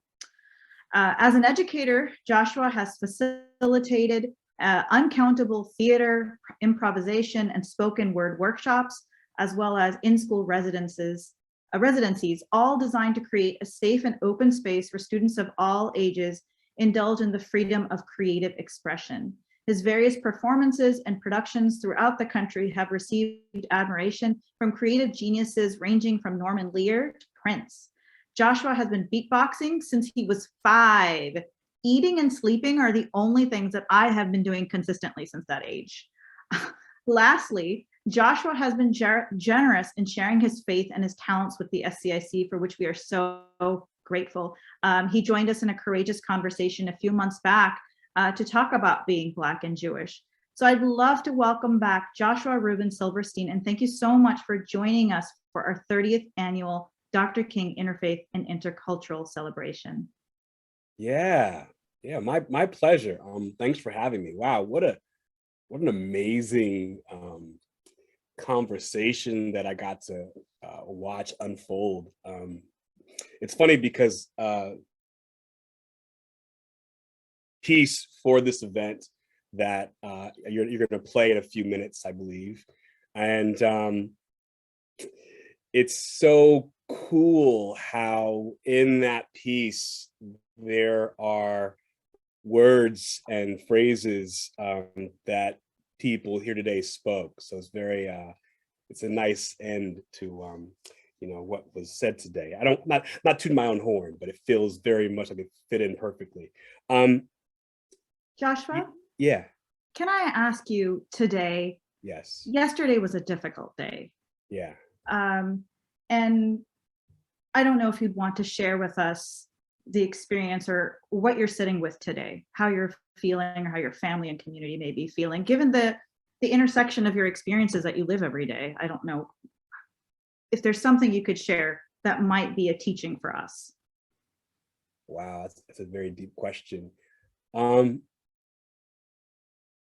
This, I'm sad, but I think I'm more sad that I'm used to this type of thing. I think that's what I'm grappling with. I'm not, my heart goes out to, the people involved, but I think I expect it almost now, and I feel disappointed that we still live in a society where if we didn't have social media, I wouldn't know about it, right? Which makes me think about all the other forms of hate that's happening right now that we're not privy to because we're still not connected like we should be. So we only hear about these things because someone tweets it or someone Facebooks about it, or someone, you know, puts it on Instagram. And so I find that very interesting that we still live in a time where clearly things don't get done unless we become more involved with each other. And yet I don't think we are. I think we're still looking for social media to become the human instrument that does it for us. I think where there are lots of wonderful things happening that are bridging the gap and allowing hatred to die out in those spaces, I still think that we have a lot of work to do. And so, you know, when I think about Texas, I think we're still very disconnected. I think about the mayor and what he said and how like it very clearly didn't sound like he understood what was going on. And it just, you know, our politicians are disconnected. I think we as a society just have a lot of work to do. I'm sorry to blindside you like that, because this was not a planned question at all. I love being blindsided. But yeah, I mean, it's an important point that social media does not take the place of meaningful dialogue. It's unidirectional. Yeah. There's no back and forth in it. With that, I think we're going to play the video that you generously have created for our program today. So thank you so much for putting your heart into that, and we really look forward to enjoying it with you. Oh, my pleasure. Who leads you? I believe kings were meant to be like oceans, the greatest bodies reflecting all that is shown before them. If we look, we should see ourselves, the mighty waves changing the masses we crash upon. But we have stopped appearing in the waters, instead wishing to see ourselves within the screens we stare at. And the glossiness of our gaze becomes more plastic than our activism hashtags, more frivolous than our followers that give us the purpose we strive for, which is to just be seen. Competitions for the loudest data, begging for our attention, bombarded by bright smiles, expelling dim lights. Our minds get governed by the quickest tongue, gabbing away all the oxygen so that their presence occupies our breath, occupies momentum, occupies progression. And now, what leads you? Since something has been lost, since our last great leaders last led, since we last stood and marched and prayed, since we last sacrificed bodies, gave into hunger, gave into the silence, and collectively breathed for a cause beyond ourselves, Gandhi has since left us with work to do. Since he last mapped out the blueprint for peace, for aggressively unballing clenched fist wrapped tightly around our human traumas and the wars we still seek to engage in, refusing to let go of our triggers that trigger bloodshed, that make more triggers, that make more trauma. We now seek to feed our gut, to keep us distracted by bloat, content with media benders, because who cares what's happening in the streets when there's so much to watch on Netflix? Why become the subject of change when I can just change the channel, when I can just swipe away or block or mute? It's now so easy to look away. So now, who is leading you? When I feel we have forgotten what our leaders stood for, but we still stand on ladders posting posters on our walls of Malcolm with fingers on his shotgun or fingers on his crow's feet or finger pointed outward. I too had the poster. We treat Malcolm like a poser, costuming in his essence like it's Halloween, but we don't dress in his received bomb threats. We don't wear the terror his family felt. We don't pass out candy to children dressed in self-sacrifice. Instead, we sacrifice our children to this world we live in, placing the burden of change on their shoulders because we are tired. We have marched. We have protested. We the people have bled enough. And then we bought the t-shirt and made a small donation and tagged a friend to buy the bumper sticker so that we may honk when we see you in traffic, swearing at our brothers and sisters and all those in the middle. But we are still the children. children, of those that demanded we carry on. We are the dreams that were once dreamt. We are the legacies of those that burned into ash, into forgotten, hidden away from history. So we have to continue on the forked paths they paved. Seek out the roads they set within our bloodstream. Remember their avenues of tread within our minds, or else who leads you? Every now and then we get an Aikida who raises their head within the sea of sheep to ask a question that tips the scale in favor of our much needed growth and evolution. The question reverberates within their beingness and they become change. They become the example. They become the yes we follow, as if life has formed a neon sign pointing in a single direction attached to our hearts. Of course, we are guided. We are led on what to believe, how to think, how to breathe. We see what beingness can be, and we choose to just let them be. But Dr. King and Malcolm and Gandhi and Dr. Aikida did not want us to follow. They wanted us to be, and to be different in all that we are, all that we do, so that the leaders we follow are not just them. It is also us.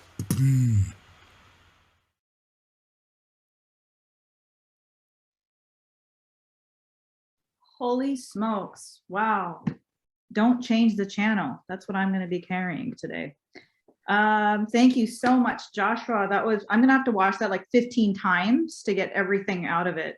It's going to be on our YouTube channel, I think, right, Milia? Yeah, I'm going to also pass it back to you, Milia, to help us close out. Oh, Joshua. Exactly. That's exactly he predicted the conversation.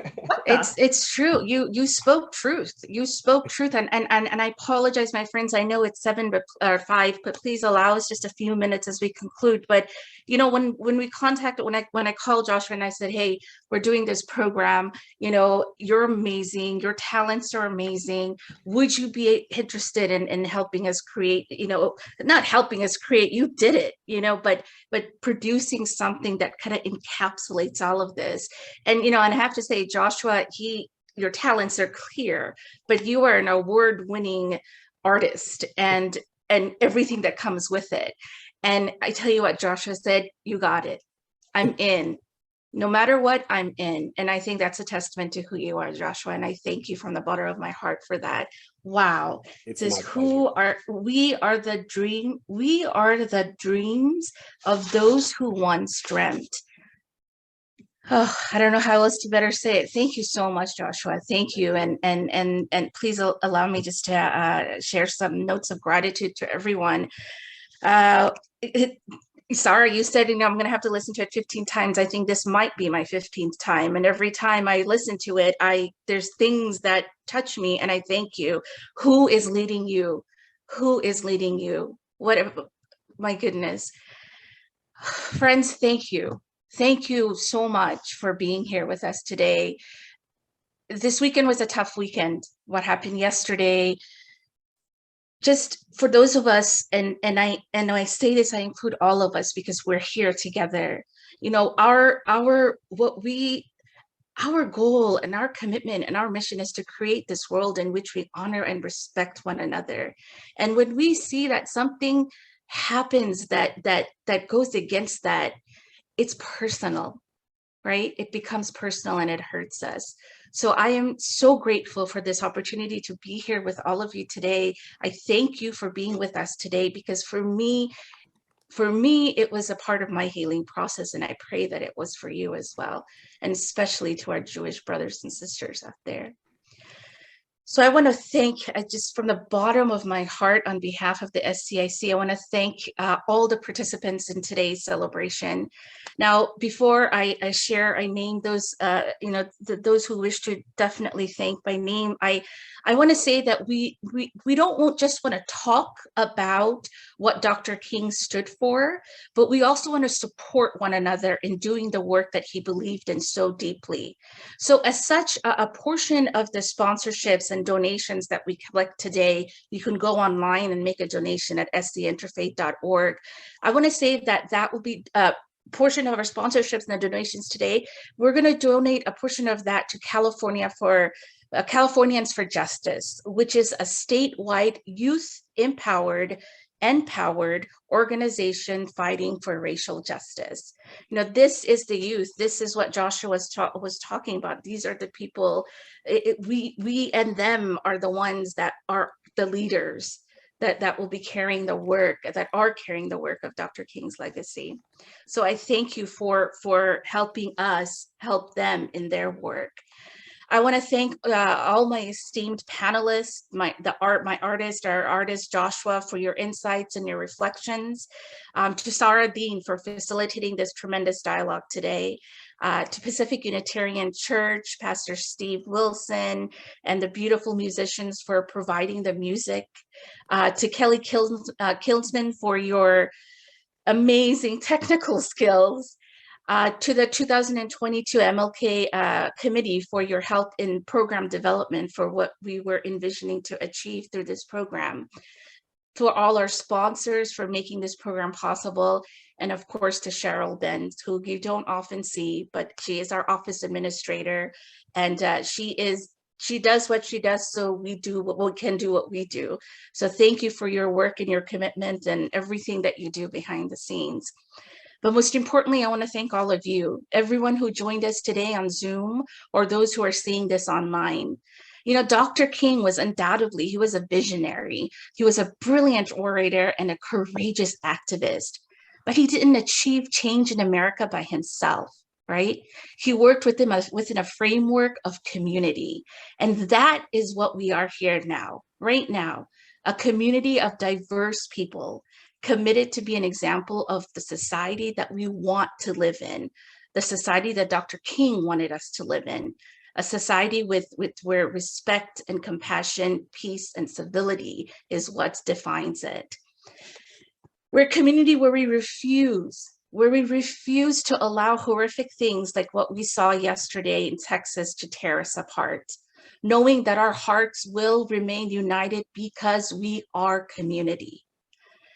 As was beautifully stated, pluralism is a part of the American experience, and it is our responsibility to continue partaking in these audacious dialogues, knowing that it's making a difference and contributing to the creation of a world that Dr.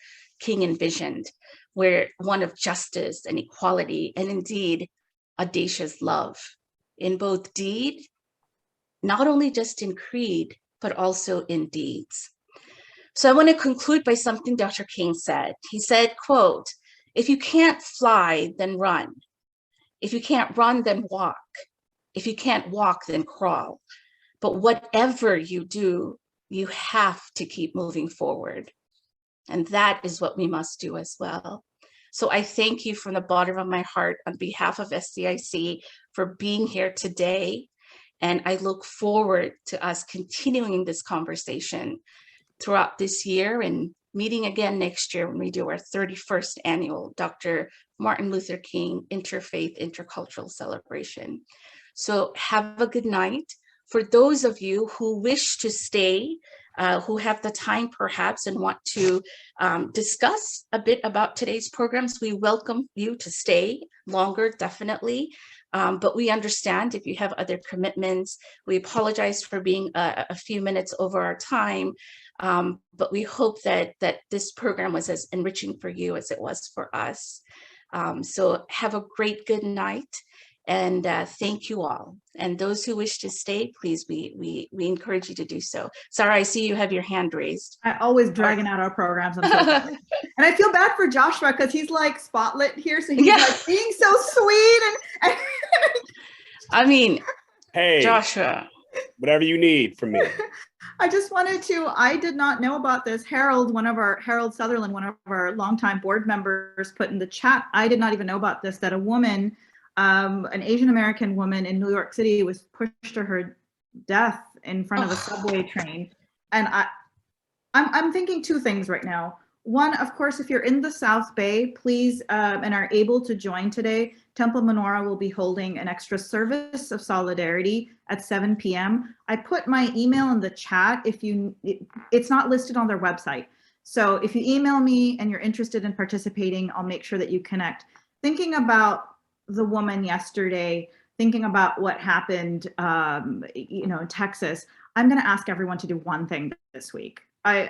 Aside from making a donation, I'm going to ask everyone to sometime this week, connect to someone you don't know, that neighbor you haven't spoken to, that coworker that is a little bit different than you. You don't get why they dress that way. That person that's always walking. How many of you guys have people that walk in your neighborhood and you see the same person walking every single day and you never say hello to them? Connection is our best tool to prevent these horrible, ugly things from happening. So please, just one person. It's community. One person. You're absolutely right. It's community. That's what community development is. Sarah, I also wanted to say, I know as I was talking, I was thinking back, Pastor Cheney, he wanted to be with us today, but he wasn't able to because of his schedule. But what he did, which was so kind of him, he actually sent us a closing prayer, and he would love it if we would share it. And I would love to share that as well as we conclude today. So Cheryl, can I ask you to play his the video that he submitted, please?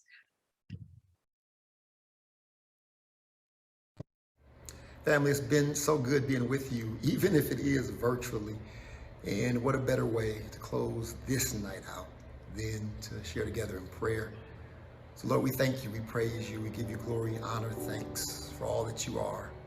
We thank God for Dr. King and the prophetic tradition and all those who have come in that prophetic tradition. We realize that you are the great liberator of our soul, the impetus behind your people being set free. So as we reflect and remember, we pray for fresh inspiration that will cause us to forge forward as the landscape of life is shifting. Your desire for your people remains the same. So now, Lord, we thank you for being the love in every believing heart, the peace in every believing mind, the breath in every believing spirit, the life in every believing soul. And we declare, the Lord bless you and keep you. Lord, make his face shine upon you. Lord, be gracious to you. And Lord, lift up his countenance upon you and give you peace, is our prayer. Amen. God bless you. It's a perfect ending to a great program. Thank you so much. Sarah, any concluding words? I see that we have quite a few people. We had about 114 individuals. We have about more than half that are still with us right now. So I see some hands up. Sarah, hello. Oh yes, there it is. I just wanted to thank you so much for today and how important the work that we all are doing. And I'm a part of the Poor People's Campaign, and the More Tour is coming into California. So I will keep you guys posted on that, because I think if we could, as an interfaith group, show up where they are, wherever we're going to be, it'll show power. Please do. Please Absolutely. Do. And we have a lot of Kingian principles that are part of it. Cheryl, I'm going to ask you to take the spotlight away from just Sarah and I, and let's take a look at, there we are. Let's look at our beautiful Father Alexi. Here. Hello. How are you, Father? Thank you for being here. Thank you for having me. It's a wonderful program. Wonderful program. Thank you, dialogue Father puts a Alexi. face on religion. And that's exactly what we need to do today. We need to put a face on religions, the multiple religions that we're watching here this afternoon. None of this painting with a wide brush. Let's put a face on religion. Yeah. Always said beautifully, Father Alexi. Thank you. Thank you.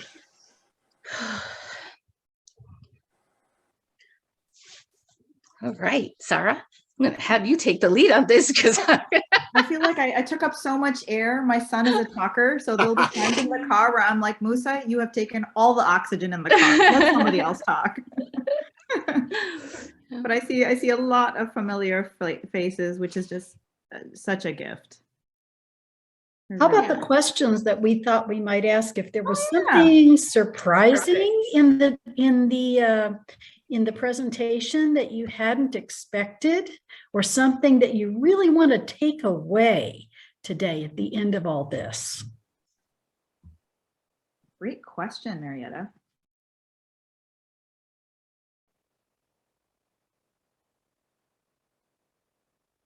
everybody's still thinking. I get it. Trust me. It's been a long. There's a lot that drop was them in the covered. chat. Oh, thank you, Patty. She put it in the chat. What is something that surprised you during the panel discussion?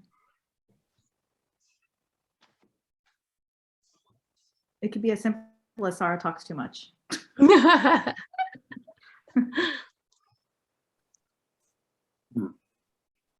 Father. Yeah, actually, it didn't surprise me, but I was reminded when Michelle was talking about Dr. Martin Luther King writing from the Birmingham jail, and he wrote to those Christian ministers there.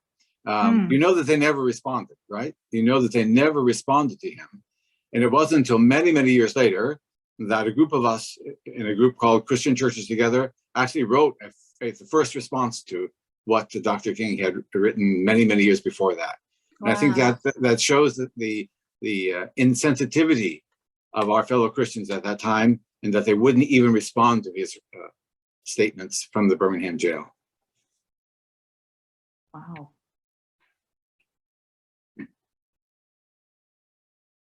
What was the name of your group again, Father Alexi? It's not necessarily my group. I'm part of this. It's called Christian Churches Together. It's a national ecumenical movement. And if you go on their website, you'll be able to find the response that we wrote to Dr. King's letter. Thank you.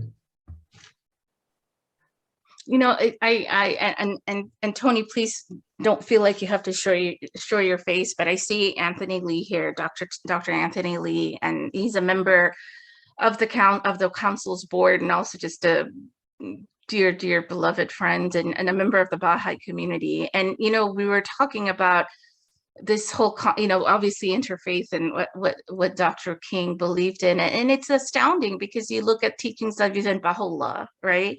And there's so many things that are similar in terms of equality and justice. And so it's just, I think so much of it is being aware, right? Having the knowledge about it.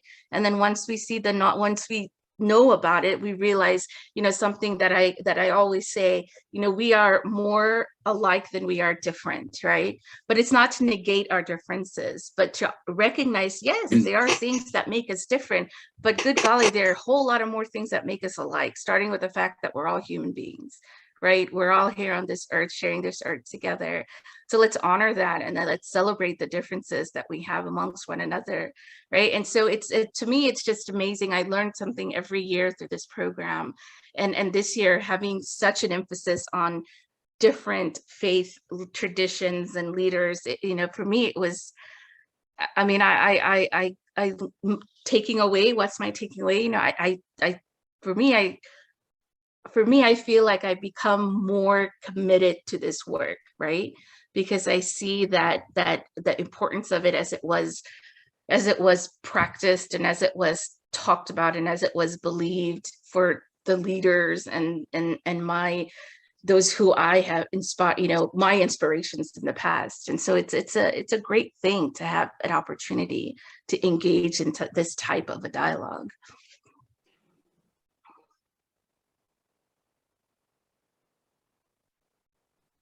We really are. It's almost worrisome how much as a people we're losing our capacity to love. We're more willing to love people that agree with us, that think like us, that live like us. And that's very scary. And we'll superficially tell these stories, right? Like in the Muslim tradition, we also tell the story about Jesus went out to heal the lepers. he went out amongst the lepers. Well, what does that mean? That means going out to the condemned. There's a tradition of Prophet Muhammad where he offered support to a prostitute. And the point isn't be nice to prostitutes. The point is the ones that are condemned, the ones that you see as not worthy, that these prophetic giants, they saw them as inherently worthy of connection and understanding, and that it's not easy. We've gotten used to telling these stories just off the tongue, right? And not really from the bottom of our hearts. How can we have community if we're so ready to eject people from the protection and fold of community? How can we have family? You know, there's, it really breaks my heart when I hear people say, because I have family members that I don't agree with on huge things, but honoring the relation of an opinion, if we don't go back to doing that, there's going to be no connection.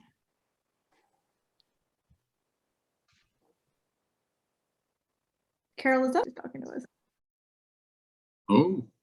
I said you shocked me because I turned my video off. I must have clicked it back on. And I didn't know you were watching me walking all over. And yes, I'm getting my family's dinner ready. What time should we be over, Carol? Yes, oh, half an hour. Oh, I don't know if I'll make it, but please save some leftovers for me, for sure. There's always something for you. Oh, Jane, how are you feeling now? You weren't feeling great, right? So many people are sick right now. Yeah. Jane, how are you, Jane?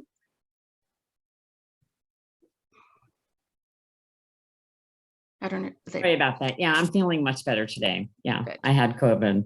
Oh. So, yeah, it's a lot of people. Yeah. But it was a great program. Thank you so much. It was really wonderful. Thank you for being here with us. I didn't realize that both Malcolm X and Martin Luther King were both killed at age 39. And I also didn't realize, I mean, I knew that Black men were worried about dying early, but the idea of 40 as being a milestone to reach, I mean, it's horrifying. Yeah. When we were meeting to plan, I met with the panelists a few days ago, and Michelle and Imam Jihad were talking about the reality of having the conversation with your son. The talk. And Michelle was saying that when most people think of having the talk with their son, they think the birds and the bees. And she said, no, when you're Black, the talk is telling them where to keep their hands on the steering wheel when they get pulled over, or how to keep their hands, visible when they're in stores and things like that. And just, and she was emphasizing how it's, this talk, like it's existed for so many generations, right? It's one of those things that, well, I don't want anyone to feel like they have to stay on. I know that we have dinners to cook. Carol is preparing dinner for all, how many, 28 of us. And so, it might take us some time to get to Carol's house, and I want to respect that. So please, if anyone else, if there's any other thoughts that anyone wants to share, please, this is the time. Otherwise, sorry, I was just reading the text. Otherwise, we wish everyone a blessed evening and night, and we welcome you to please continue to be a part of our community and our programs, and let us know how we can better serve you, because that's what we're here to do. So yeah, any other parting thoughts? Thank you, Kelly. Kelly's here. Kelly, thank you so much for putting together the video. Thank you. Yes. Thank you. Yay. Thank you. Thank you. And thank you, Patty, for the framework. It was Patty's idea to, because we were like, what can we bring in to bring these stories together? And Patty presented the idea of dialogue with that quote. So thank you, Patty. Oh, yeah, well, you made it come alive so well. I am so appreciative of your work, just really delving deeply into this. This is a very substantive program. It's not, just let's have performances and as somebody said early on, I think it was you, Sarah, we're not here to just, hold hands and feel comfortable and pat ourselves on the back. Oh, look what we're doing.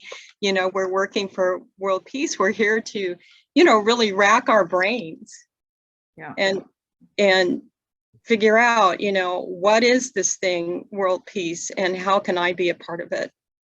So thank you. I've been silent through this whole thing because I've been crying. So that's why. Thank you. Yeah, thank you so much. We love you, Patty. We love you, Patty. We do. Yes. And also one thing that came to mind was, Karen, who did an amazing job today. Thank you, Karen. Was asking me, in preparation for this, she said, okay, Patty, I really want to address, the fact that this is an interfaith event and that, you've been on the board for a while. I'm not going to say how long I've been on the board because it's just too long. Anyway, she was saying, what is the value of being on the board and really working with an interfaith group? I said, absolutely. Number one value to me is it's a forum where you interact with people of different faiths. I mean, how many times, where can you go? And, we all have our tiny little circles of travel, right? And we pretty much stay within our own economic level and our own national, nationality and ethnic cultures and, people that speak English, and I even studied, linguistics. I have a master's degree in linguistics, and shame on me, this is the only language I speak is English, So that takes me out of many groups of people that I could be, as you well put it, Sarah, I could be connecting with. So I said, the number one value is it keeps me learning. It keeps me seeking, and I feel like I don't get narrow-minded because I've got all of these perspectives around me where I wouldn't ordinarily have that. Absolutely. Thank you, Patty. I'm gonna sign off now because it's been a long day and I don't get my kids in like 6 hours. Thank you everyone so much. Thank you, Sarah. Thank you, Cheryl, everyone. Thank you, Cheryl and Milia. Of course. Have a good night, everyone. Good night. Thank you.